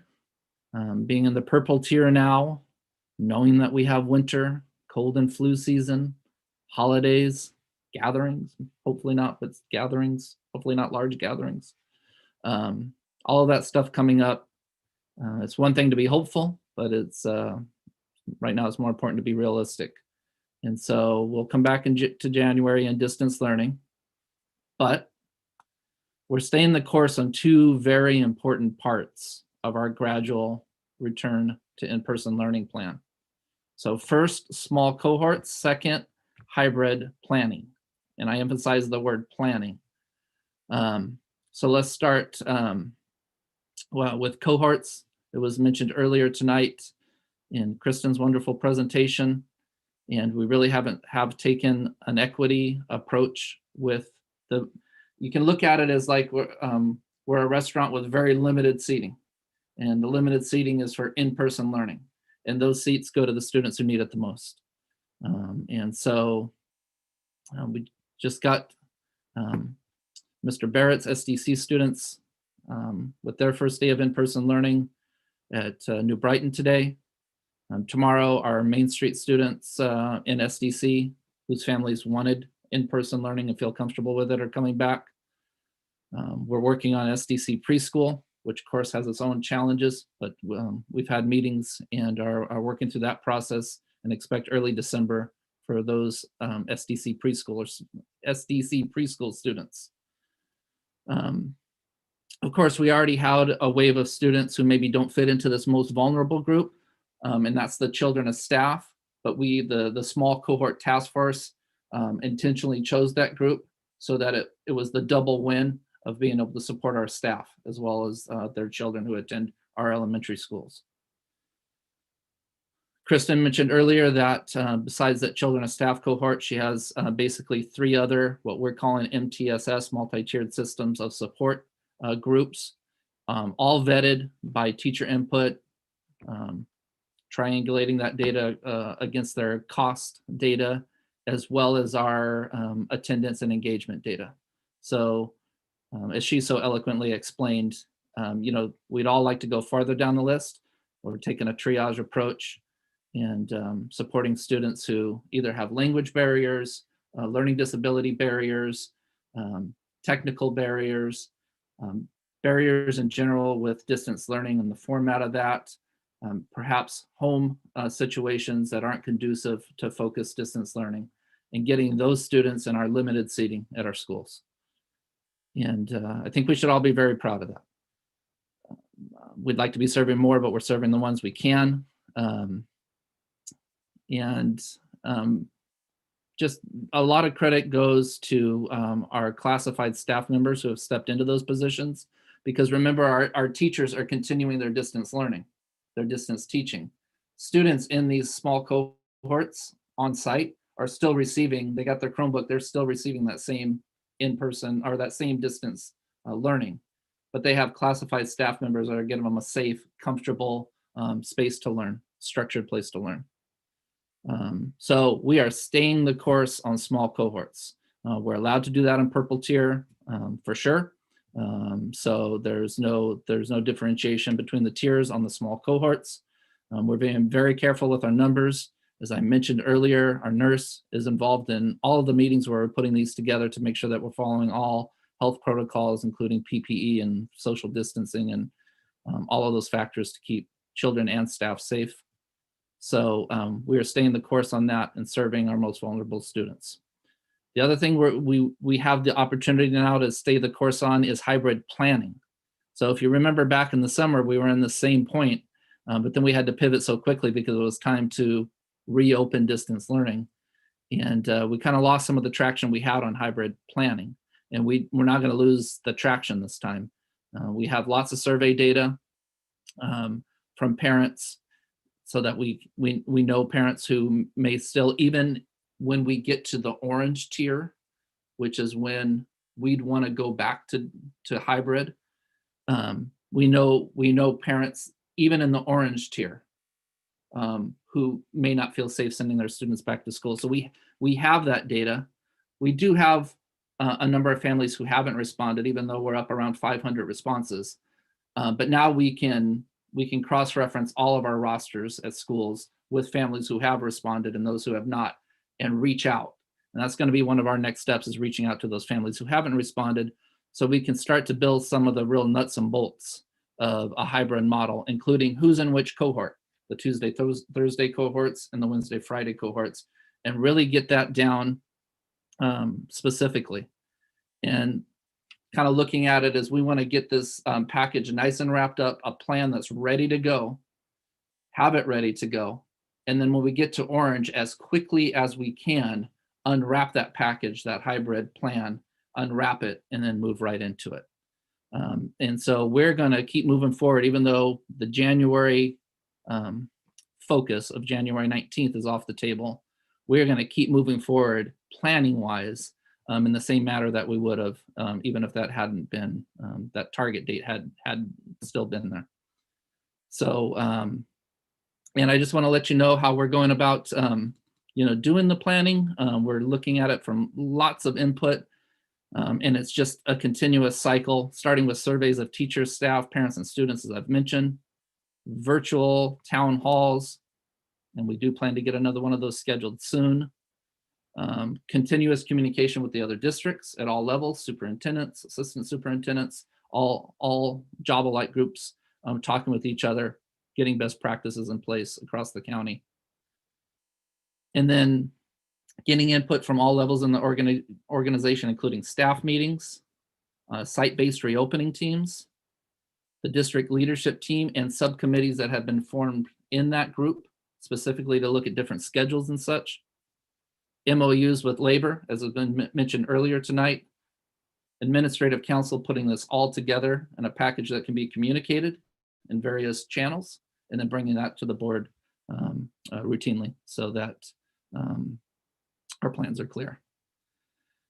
So yeah, we were thrown another curveball. We're getting used to being thrown curveballs, but we're going to keep serving our most vulnerable students. We're going to get a really tight hybrid plan in place and be ready to roll it out whenever the time allows us, whenever we get back into the orange tier. And so I'll pause there and see if there's any questions from the board. All right, gang, fire away. Do you have any questions? Was there going to be a change in scheduling after Thanksgiving? Is that still happening? There is for New Brighton. There had been, we are still considering a change at the elementary level in January, and we still need to finish talking with our staff about that. But the schedule change starting November 30th for New Brighton is still in effect. So that way, again, going back to that message of staying the course with hybrid planning, that time was blocked out for hybrid professional development and hybrid collaboration for our staff. And we still need to do that if we're going to get a quality hybrid plan in place. And what is that new schedule? I don't have it in front of me. Do you want me to bring it up and say it to you exactly? I just like how many fewer hours ballpark are students getting? So it's no less time, it's just less synchronous time. Earlier tonight, you saw the difference between the synchronous and asynchronous time. New Brighton has really gone above and beyond and done almost all of their required instructional minutes synchronously. And that's a big kudos to their staff because they're the ones who built that schedule. But they'll pull back a little bit on the synchronous time, and a little bit more of the time for students will be asynchronous.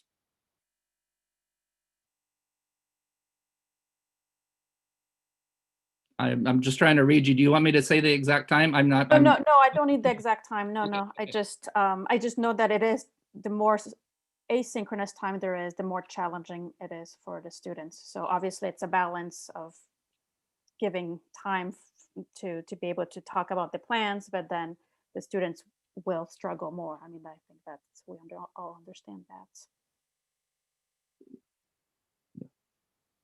I guess I would just say, a parent of a middle school student, I'm feeling, just personally, and I know every single situation is different, that the way that they have prepared students, that the struggle, with asynchronous learning won't be as much as if we had started in that schedule at the beginning of the year, because they've been prepped so well along the way. Okay, thanks. Phil. So Scott, part of the announcement from the governor was that they're going to go from 2-week chunks to 1-week chunks. And so which tells me that, you were talking about the yo-yo thing. The yo-yo thing now will be week to week. So we don't want to do that. Can we bake in what I'll call a validation time, say 4 weeks, that it has to stay a certain color? And then after that, then 2 weeks after that, we change. We can do anything the board desires, of course. Avoiding the yo-yo effect 100%. I think that's been one of our stated goals as a group of superintendents from the very beginning. I think, as much as we can, given the current environment, we've achieved that and not gone back and forth. But I also, would want to remind us that we have intentionally stayed a step or two behind what public health allows us, right? So whereas elementary districts in the purple, elementary schools can apply for a waiver to bring their students back, we haven't, right? And in the red, without a waiver, you can bring students back full hybrid, and we haven't. And so we're saying, like, orange kind of is that, well, now we've really progressed far enough to consider going to hybrid. So I think that cushion that you're talking about is baked in to having orange as the benchmark.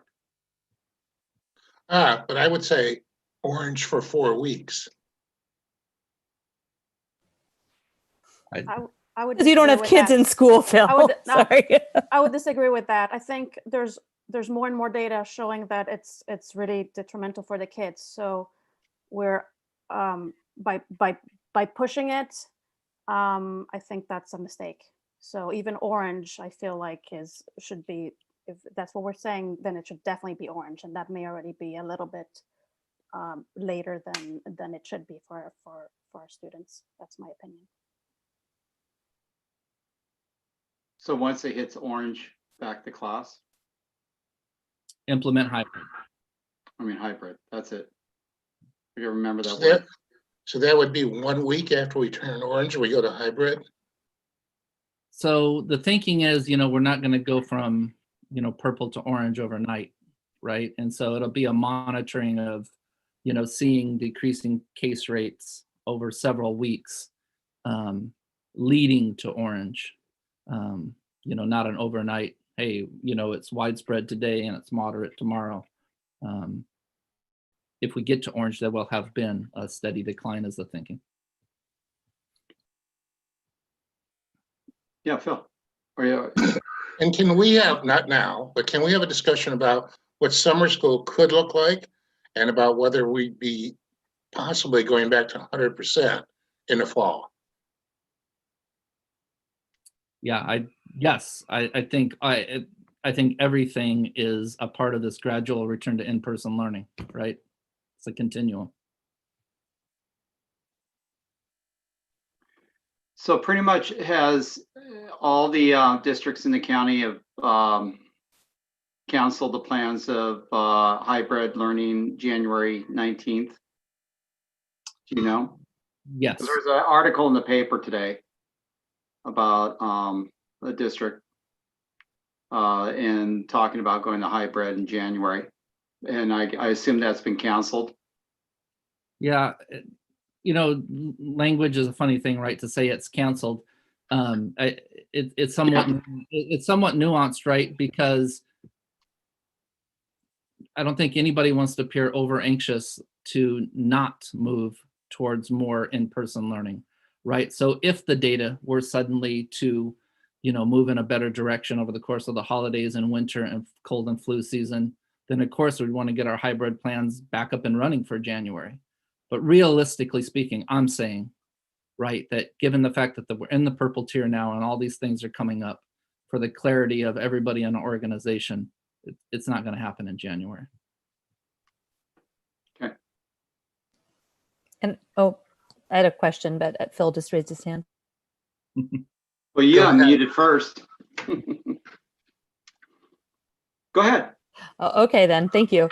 And along those lines, in terms of doing our best to give notice to families and staff in these unpredictable times, I know one large district kind of announced their intent, it wouldn't possibly happen before this date. Not asking us to do that. I like that we are working in conjunction with most, if not all, of the districts in our county, and that, again, it's being tied to public health in a very responsible way.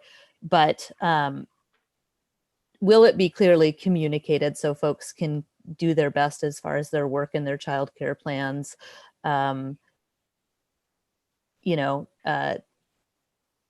It will not happen for a few weeks, or we have a way of doing our very best to let people make their plans as much as possible. So yes, of course, we'll do everything we can to let people know as well in advance. As you alluded to, Amanda, it's a very tricky thing to pick a date. That's one way to do it. Sometimes in that effort, I think the goal with picking a date like that and being very respectful is, to give people clarity. I think it can also be arbitrary because I don't, whether it's going to happen February 1st or March 1st or April 1st, we don't know. And so that's why, as you said, tying it to the science and the data and saying when the case rate starts to decline in a way that we're moving to orange and it starts to look like that trend is coming, that's when we can start notifying families like, this is the case rate, this is the trend, here's where it could go. No crystal ball, but here's here's where it could go if we continue in this direction. If we move to orange by this date, we stay in orange for a certain time, let's say a week, this is when we would start. And so it's a very fine line between trying to give enough advanced communication for all those things you mentioned, childcare, work schedules, but also not wasting too much time once we get there. So we'll try to strike a balance between those two things. Thank you. I know you will. I just wanted to get it out there. Thank you. And so my question was, so Scott, County Health said that there was a spike in pediatric cases, I believe. Was that an outbreak at any of the schools that started in September? Not that I'm aware of, but I don't know any of those facts, but I haven't heard of any outbreaks at schools.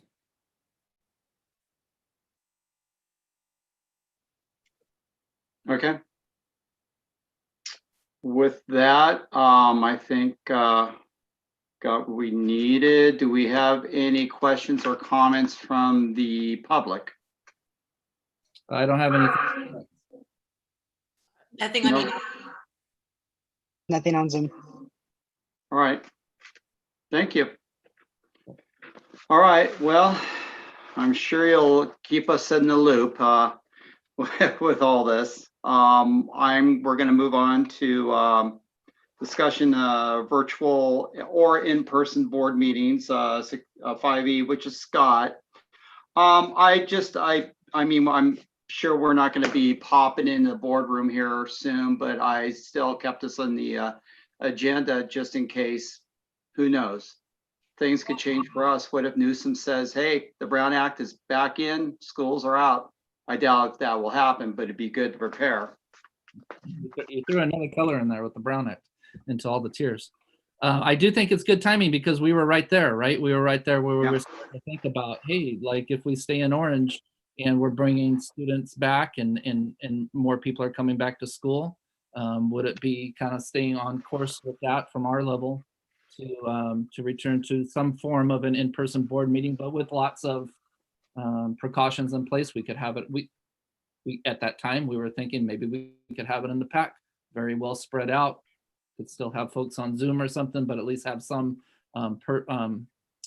element of being in person, even if it's in a big space with lots of distance in between.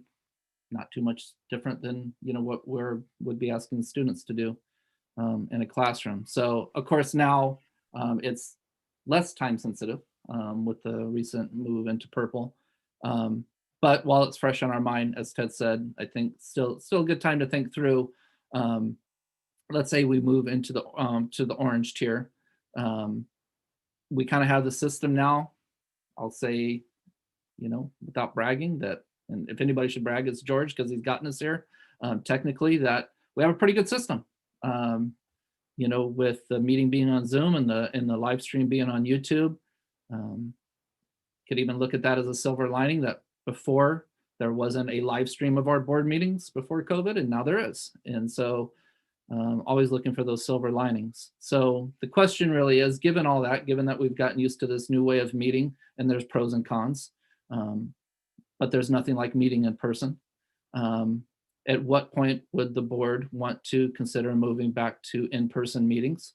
Don't have to take, obviously it's not an action item. It's just a point to start the discussion tonight. Wow, okay. Anybody have anything to say about that? I think we should recognize that while there is some improved access in having our meetings online and accessible, that there are also folks in the community who face barriers with technology, language barriers, various reasons that this might not be an ideal forum for them to be able to participate. So I am hopeful that when we do have students and staff back at school sites, that we can have some type of safe, distanced in-person meeting, but again, still, if feasible, still continue to have this online component, just again to improve access as much as possible. Actually, I am a big fan of the online component here. you know, how, I mean, things will, as time goes on, we'll be back in the boardroom. I mean, there's always that option. Somebody could still go remotely as long as the quorum's inside the boardroom. Having it, I guess, televised, or however you want to put it, on YouTube, I think is great. I found the minutes from 2006 when we talked about televising the board meetings, and it was a really complicated process to where we would have to almost be at the council or Capitola City Council chambers, because there's a sound person, there's a camera person, and technology has really taken off to where we could, I mean, as simple as YouTube, because YouTube, I mean, you don't have to go to community TV, you go to YouTube on your phone, on your computer. I think it's easier to access than maybe community TV on the TV. So I think we probably have right now on YouTube at the meetings, an average of 6 to 7, 8 people,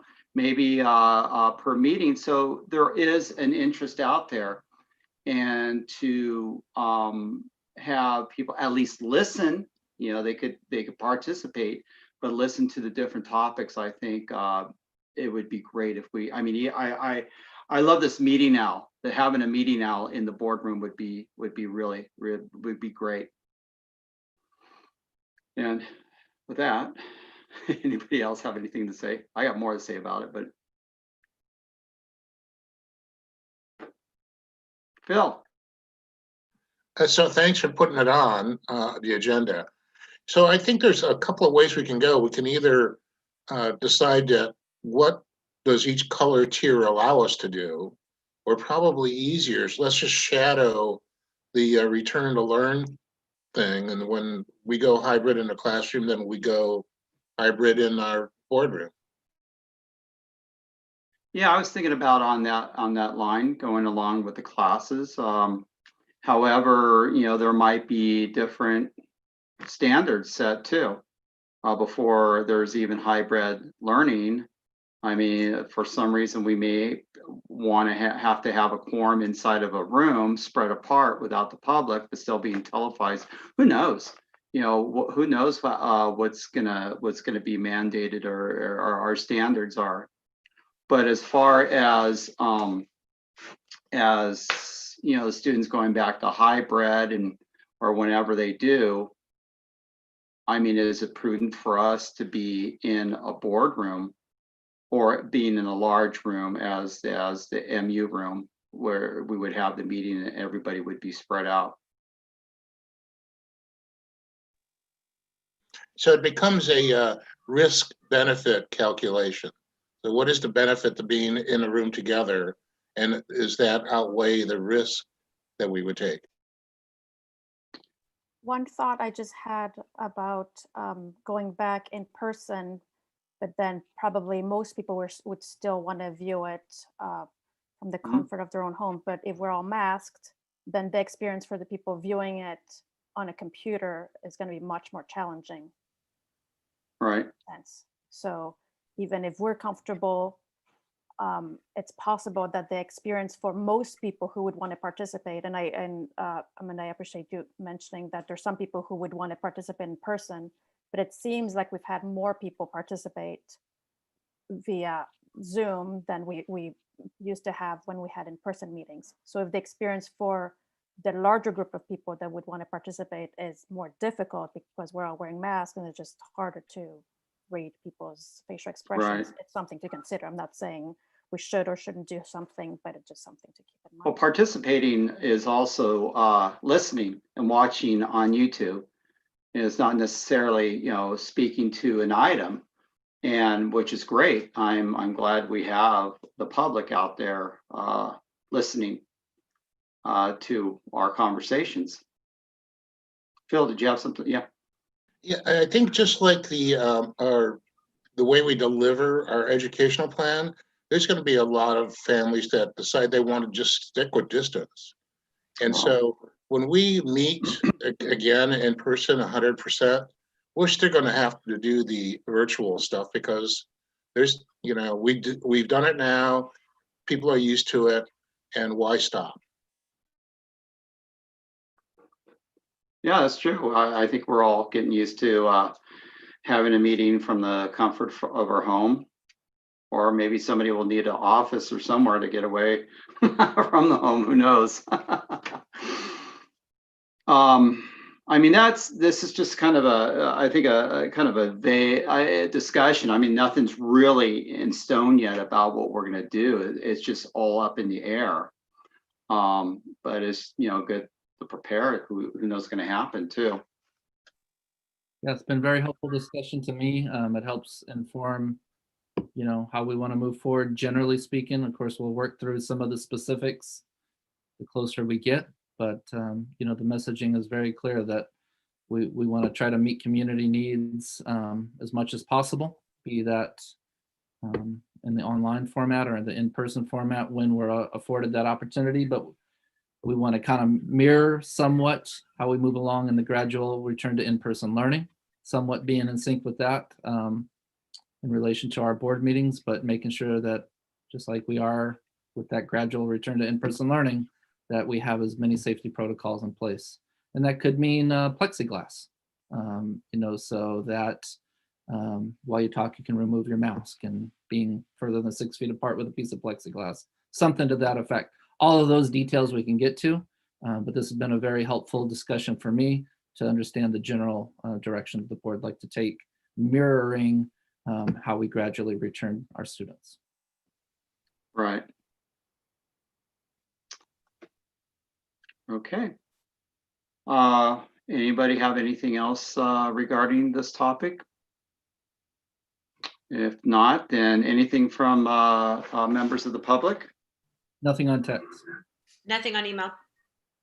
Nothing on Zoom. All right, very good. All right, thank you. Let's move on to our report on the intra-district transfers.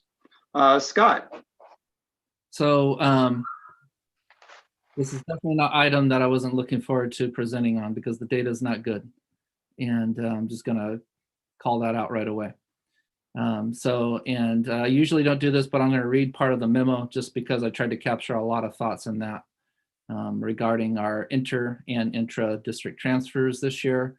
But honestly, I'll focus mainly on inter-district transfers because there's so many more of those and they have such a bigger impact on our district in a typical year. So the charts that you can look at in the board docket provide data on the number of transfer students by school, grade, and transfer type. The reasons there are stated by the parent that they put on the transfer form.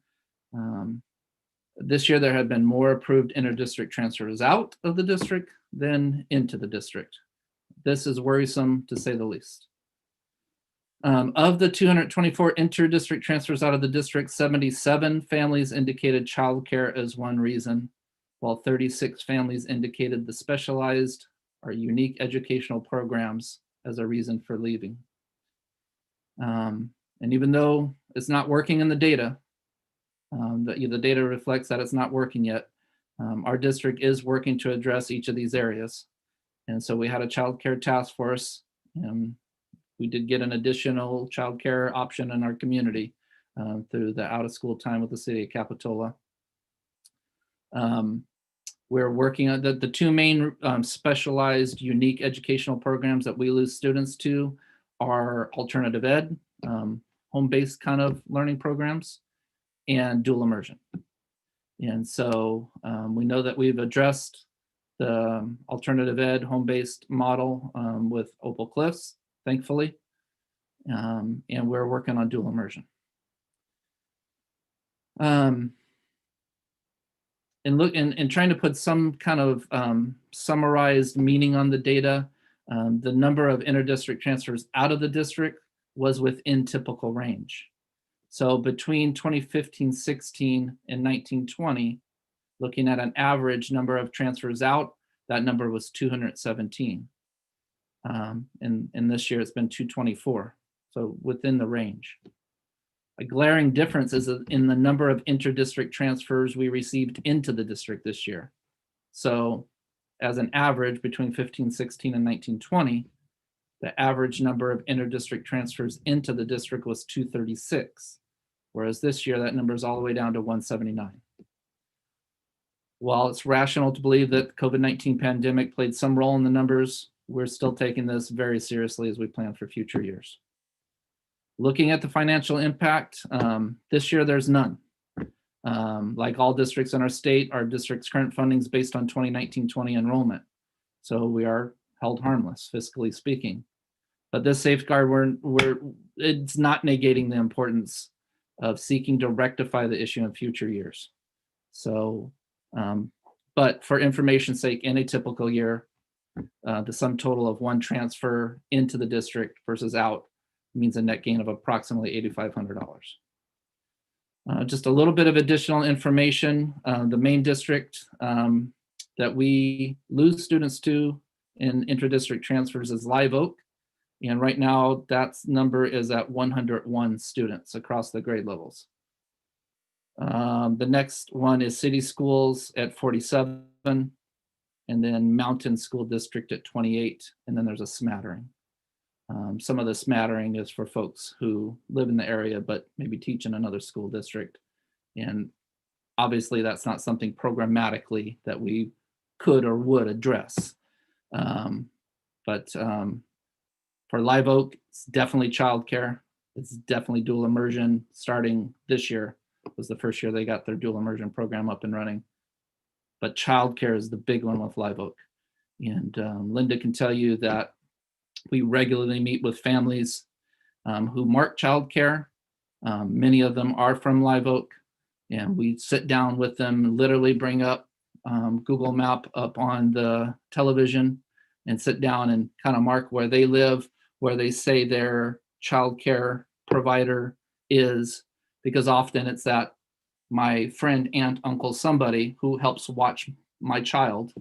And we know childcare is such a big issue, and it tends to be very expensive if you don't have somebody who informally can help you in your circle of friends and family.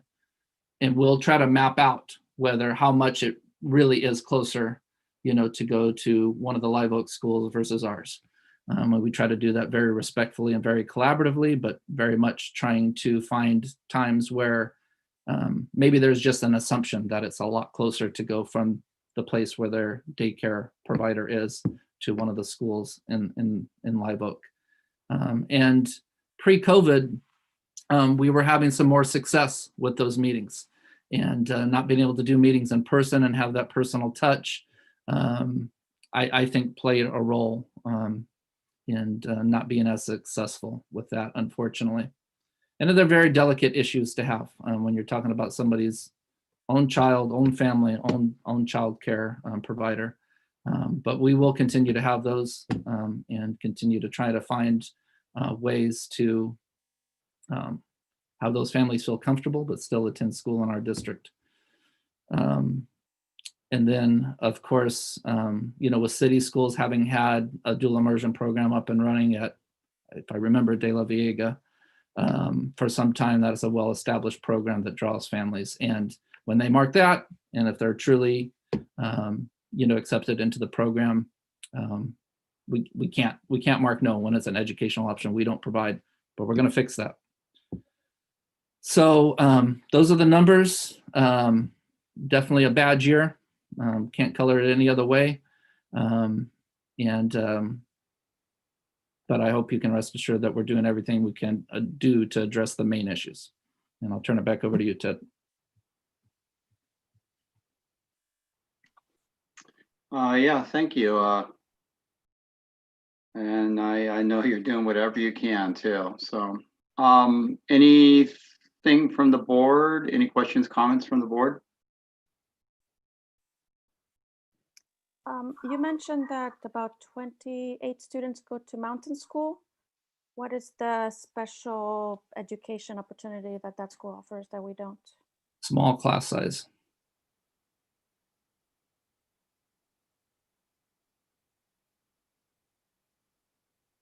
And so would any family that desires that get that automatically, or do they have to have a special type of student? No, we work closely with Mountain, being the other district, in Soquel. We work very closely with them, and the superintendent there works very closely with us in a very collaborative and respectful manner. We know that there are regularly families that just desire the small school and the small class environment. And so they're not, even though they're no longer basic aid, so that does play a role in this. They are an ADA generated district. They still very respectfully work with us to have a finite number of students each year that are accepted into the kindergarten cohort. So it's not just a y'all come. We don't just release everybody that wants to go into Mountain, and they don't just accept everybody necessarily, or they don't, present it in a way that they will. And so it's usually driven by all of the things that many of the transfers are driven by that are hard once it's in place, like siblings. Like, we don't deny transfers if you have a sibling that was admitted 5 years ago, or let's say 4 years ago as a kindergartner, and is now in 3rd grade at Live Oak, and now you have an incoming kindergarten in that same family. We don't deny those transfers. Sibling is, an automatic. And so oftentimes those families, more often than not at Mountain, are families that maybe already have an older child, or sometimes even a parent that works at Mountain, and then a smattering of others. But it's not just a y'all come, it's a finite number.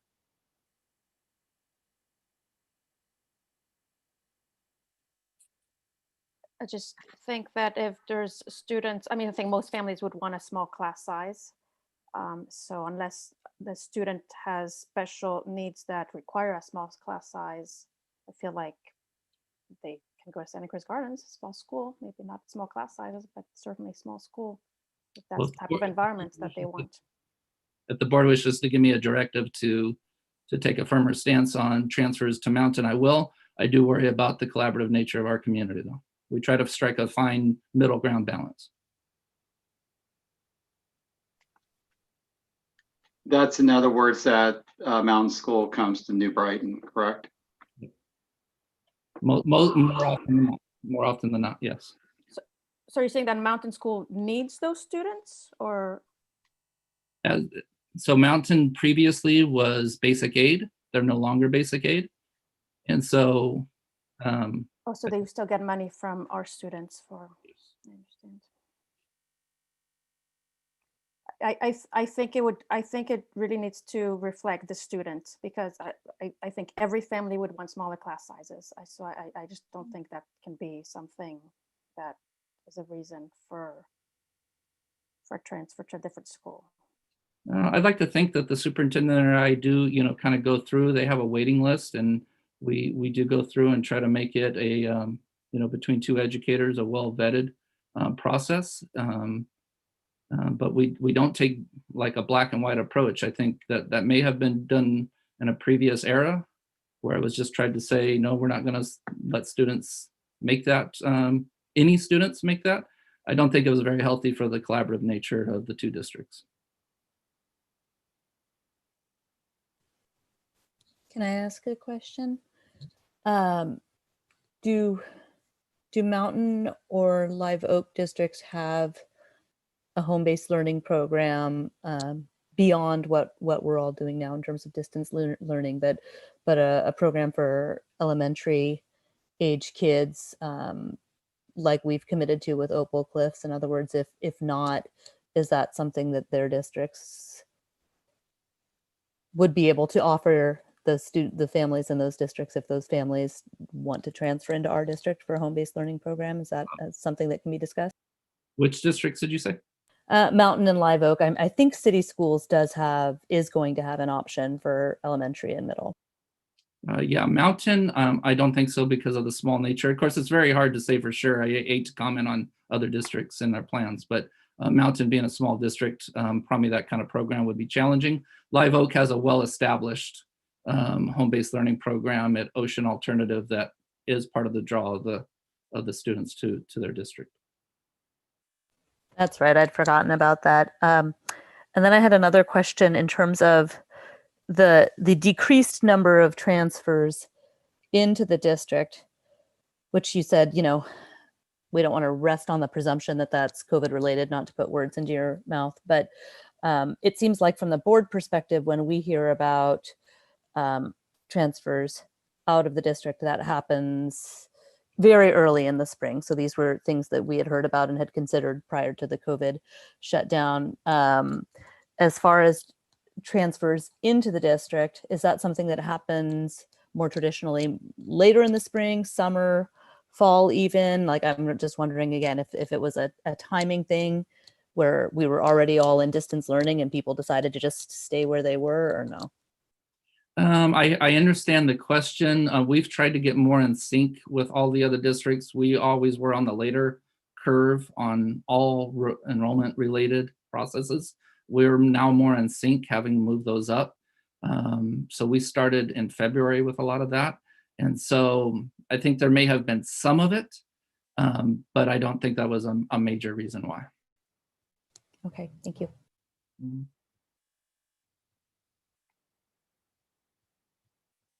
So Scott, so I see it's a net down 45.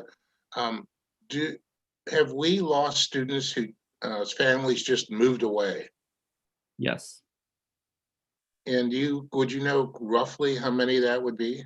Well, we're down about 120 students, as I've been kind of reporting throughout the year, as we, especially as we watch budget, and we're thankfully thrown that life preserver, of being tied to last year's enrollment. But yeah, there's as you can imagine, there's families that have moved out of state. There are families who have gone the private route, although I don't think that number is as large as what is sometimes portrayed. Yeah, families have sought out other options, and because of everything that's happening in our state, up into the fires, families have had to move for different reasons. So we have just simply lost families outside of the transfers to other districts.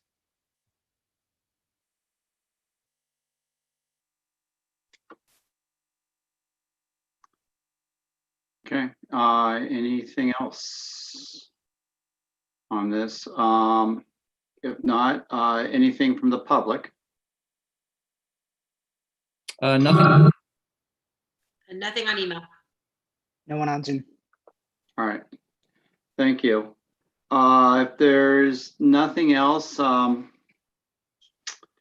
thanks, Scott, for that presentation. And I know you and the staff are working hard on this, and it's part of the history. I mean, a lot of this, it goes up and down. So I know you're working hard. So thank you on this. Thanks, Deb. All right, so we're going to move on. What? Pardon me? Okay, we're going to move on to action items. The next 5 action items are actually second readings. So I'll present them, and if it would be Scott and Jessica, if you have nothing to add to them, just go ahead and say so, and then we'll go through our rigmarole. All right, so let's start with, pardon me? Nothing to add to 41, 19, 42, and that whole string. Okay. Whoa, okay, you just threw me off there. All right. Sorry, Ted. I was trying to stay in sync with you. All right, there you go. Okay. Any questions from the board? Phil. I just want to thank you, President Chad and Scott, for staying on our policy updates. I've been around for a while, for years and years and years. It was like, so thank you. Actually, it's the staff, that's been doing it. Well, they've been on top of it. Thank you, Phil and Ted. It's been a world of difference taking it as a whole cabinet approach, because everybody really takes pride in their area. And so, yeah, thanks for recognizing that. We have a great team. All right.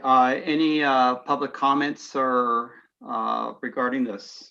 Okay. If none, we'll just go on to, is there a motion on the floor to approve board policies, exposure control plan for bloodborne pathogens? Sure, I'll make the motion, Amanda. Amanda first, second? I'll second, Carolyn. Carolyn second. All right, all in favor? Aye. Aye. Any opposed? None. Okay, let's move on to 6B, approval of board policy 6142.7, physical education and activity. Anything to add to that, Jessica? Nope, no changes. All the corrections recommended by the board have been made. Right, thank you. Any questions, comments from the board? If not, anything from the public? Nothing on text. Nothing on email. Nothing on Zoom. Okay, thank you. Okay, is there a motion on the floor to approve the board policy 6142.7, physical education activity? I'll make the motion, Carolyn. Carolyn first, Second. Phil second. All in favor? Aye. Aye. Aye. Okay, any opposed? None. Okay, 6C, consider approval of board policy 6159. Jessica? No changes. Okay, board members, any questions, comments? If none, anything from the public? Nothing on email. Okay, Nothing on Zoom. thank you. All right, so with that, let's, is there a motion on the floor to approve board policy 6159, individualized physical education program? Is there a motion? I'll make the motion, Carolyn. Carolyn first, I'll second, Amanda. Amanda second. All in favor? Aye. Any opposed? None. 6D, Jessica again, approval of board policy 6159.1. Any changes to it? Nope, no changes, Ted. No, or additions or any comments? Okay, anything from the board, comments or questions? Okay, if there's none, anything from the public? I'm sorry, I missed the last one. There was no text on the last one and no text on this one. Okay, Nothing on email. Nothing on Zoom. very good. All right, is there a motion on the floor to approve board policy 6159.1, procedural safeguards for special education? I move. Phil first, I'll second, Amanda. Amanda, okay. All in favor? Aye. Aye. Aye. Aye. Any opposed? None. Okay. Very good. And then the last second reading is 6E, consider approval of board policy 6159.2, non-public, blah, blah. Jessica? And what I should have said before is President Donnelly, no changes. Okay, very good. Thank you. Okay, any questions or comments from the board? Not anything from the public? Nothing from text. Nothing on email. Nothing on Zoom.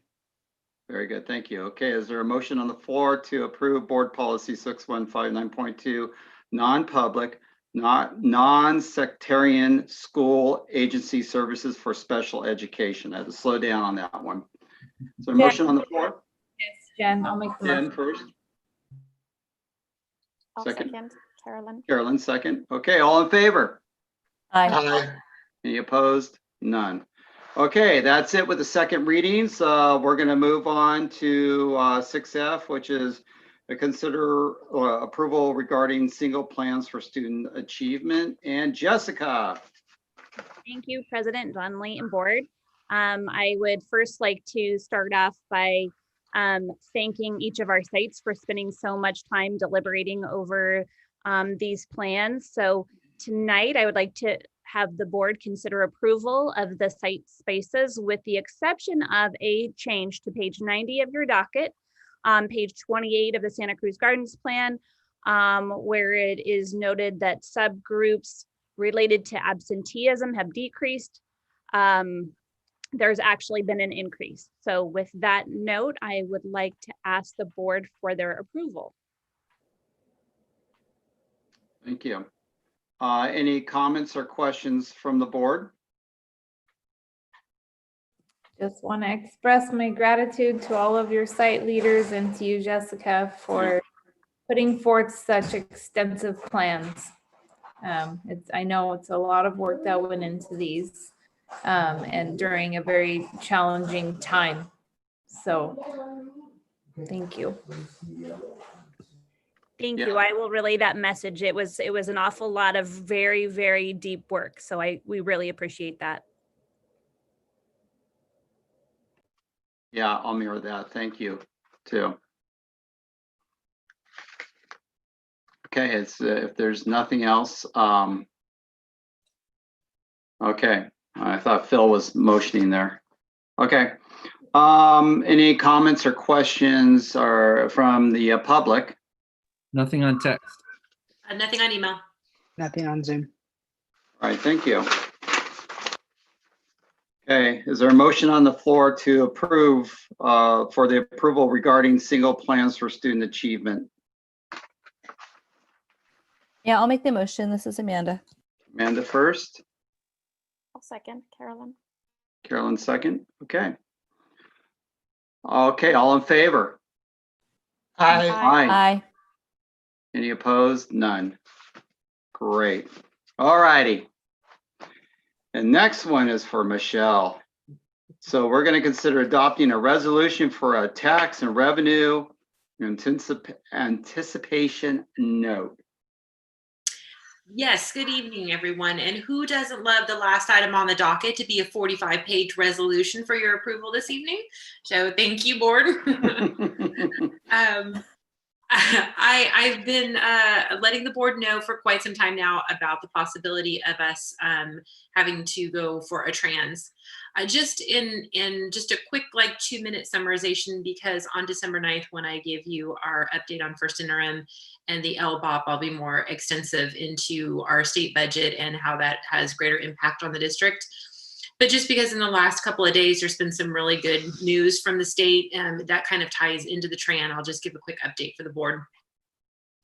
Statewide, revenues are up $4 billion as a shore up from 1920. They're also up $34 billion for projected 2021.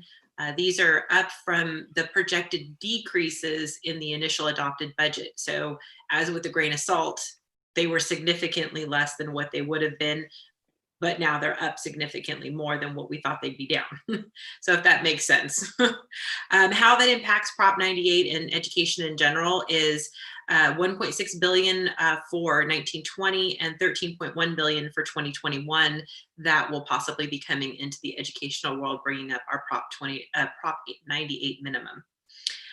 There could be a possibility of 13.7 billion as a one-time shore up for all districts for over the 2-year lapping period. One of the big things that the state is saying right now, which is what I look at when I'm creating our multi-year projections and going over our budget with cabinet, is this sustainable? We've been in a good economic upturn these last 6 months, which is kind of amazing based on where we're at as a country and as a state. And so I'm not going to say that I'm sad for it, but I don't know if it will continue on, especially with the downward turn right now going back into purple. So I just want the board to be aware it's looking good really right now, but what that's going to look like for the January budget and the May revise could be completely different. Some of the things that what is being proposed as the initial for these funds is first and foremost the elimination of the deferrals, which directly ties into why I'm coming to the board tonight to approve the trans. If the deferrals are eliminated and the budget stays on track as is, then the TRAN will not have to go into effect because we won't need that third layer of borrowing protection for cash flow purposes. Some of the other things that they would like continuing funding for is additional PPE and cleaning and disinfecting when we bring back students either in hybrid or full-time, addressing the continuing broadband issues and technology issues entering into not only 2021, but 21-22, as this will continue to be an ongoing. It is late and the dog is barking really loud and I lost my train of thought. I'm so sorry. Into the 21-22 school year, as technology will still continue to be a great issue for many, many school districts. And also to bring back onto the table, continuing pension relief, which kind of got put to the back burner when our budget went kind of a little bit south when it was adopted. So that all of these areas are areas that will benefit our district directly. So that's just kind of a bit of good news for the board tonight. With that being said, we're gone as a county, we've kind of gone together and we are all going in with Dale Scott for a trans. The trans will be for our particular district, roughly $1 million. This is in addition to the borrowing power that we have with the County of Santa Cruz for cash flow purposes up and through April, and then an additional borrowing through the COE to the end of the year. The deferrals are projected to start in February and go through June, and then as a backward rolling projection, will come back into the district through November of next year. So, I'm sorry, yeah, November of next year. And so this will just lend to the possibility, if we end up borrowing, the interest that's owed on that would come out of the general fund. So it could have a potential impact depending on how much that we would be needing to borrow. And $1 million is roughly 1 month payroll for the district. And so it's not a large amount, but because we so heavily rely on our taxes, our property taxes for our district, as opposed to state aid, the impact of the deferrals is quite minimal to our district at this point, but I feel it's prudent to ask the board to pass a resolution in anticipation of possibly having to dip into the borrowing. Any questions? Did anybody read the whole entire resolution? Oh, yeah. I And there's a big sigh there too. It's like, oh, borrowing. Okay. Any questions? Go ahead. I'm sorry. just want to say thank you, Michelle, for, I mean, brought this up before, and I just, we're so grateful to have you in, leading this in our district. And you have been very transparent and, communicated what's going on with us all along. So thank you. Yes. Phil. Thank you, Michelle. And so do you do the 3 months of working capital thing of cash in the bank? That would be great, but not always possible. Currently, we're running at a cash negative, so we are but that was anticipated, and I had projected for November we would run into a negative cash situation. Going back again to the fact that our state aid funds are minimal to our property taxes, and our first teeter doesn't come in until mid-December. So then we'll be shored back up and right up again. And then we'll have a short period possibly in March where we might need bridging again to get our April teeter. Okay, so I'm going to ask it, somebody's got to. Is there going to be a budget revision, current year budget revision? There will be a budget revision. Well, I brought the 45-day revision to the board in August, and then that adjusted for a lot of the major changes to the budget after it was adopted at the beginning of July. And when I bring you first interim, you'll see a large variety of additional budget transfers that, shoring up the budget in areas. August was kind of a short turnaround, so I only hit the big ones, and then you'll see more of them in October. I'm sorry, I'm with the state. Oh, with the state. I'm sorry. I wouldn't hold my breath.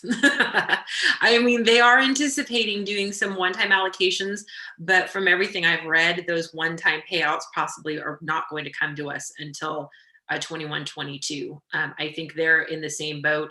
They're going to ride this out until the end to see if it's a true uptick or if it's a blip. And my last question is, are we going to try to squirrel away a big chunk of money for summer school? Well, for summer school, and I mean, Jessica, this is more Jessica's area than mine, but summer school comes out of our supplemental funding. And so we still have designated funds tied directly to that in anticipation if we would enter into a normal summer school or a variated summer school as we did this last summer.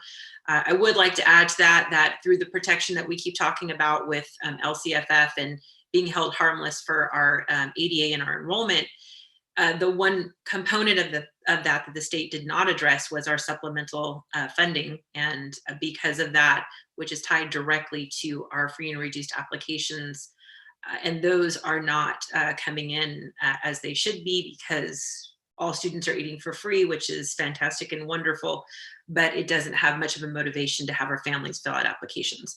So we did send out what a lot of the districts are doing right now to make sure that we count all those students and we get our continuing funding, is we did an income verification form. And I'm actually really pleasantly surprised how many families filled it out.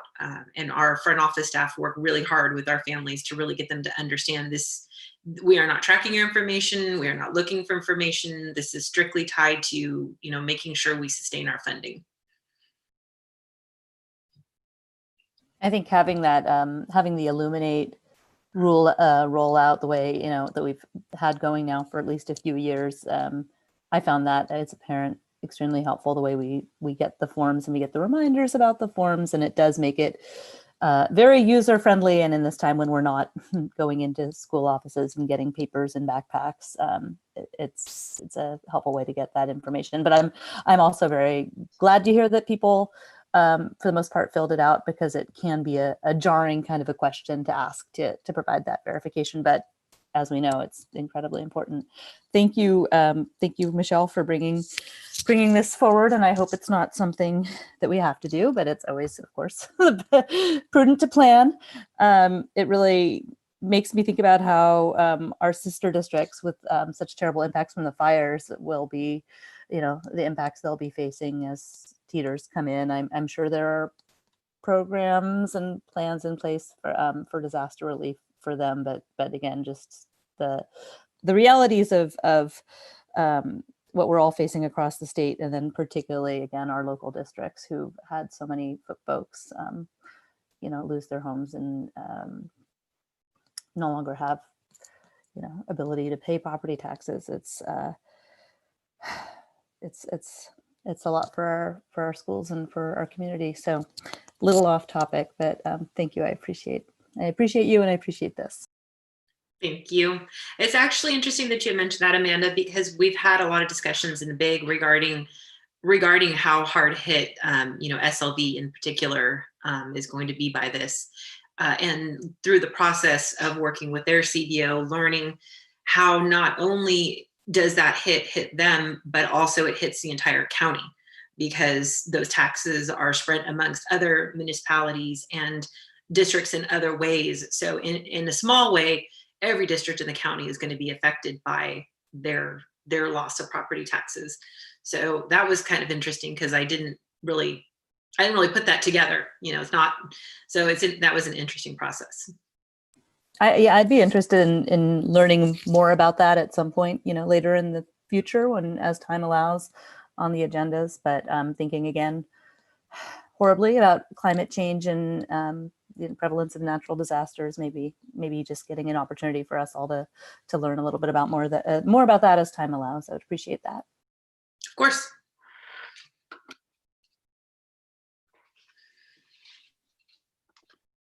Are there, and if there's no other questions or comments, anything from the public? Nothing on email? Nothing on Zoom. All right, I missed my spot again. Nothing on text. That's okay. I never want to jump in front of Scott, but I'll just go by the squares next time. Okay, so is there a motion to adopt this resolution for a tax and revenue anticipation note, a TRAN? Move. Phil first. Second. Carolyn seconds, and roll call. Trustee Rodriguez, Aye. Trustee Jackson Miller, Aye. Trustee Izant Gonzalez, Aye. Trustee Friedman, Aye. Trustee Donnelly. Aye. Okay, that's it with our action items. Thank you. Any correspondence? No, I don't have any. Okay. Okay, then future agenda items. If none, then let's move on to the hot topic, adjournment. Is there a motion to adjourn the meeting as it stands? You bet. I will make the motion, Amanda. Okay, Amanda wants birthday cake. Is there a second? I'll second that. Go get that birthday cake. That's right. Go dive in. Okay, all in favor? Aye. Aye. Aye. It's from the Okay. buttery. Oh, I'm coming over. All right, everybody. Well, I guess we'll see you on the 9th, and have a good evening and a good tomorrow. Thank you all. Have happy See you, everyone. Thanksgiving. Stay safe. Stay Oh safe. yeah, Bye. happy Thanksgiving. That's right. Yeah. It's Good coming. night.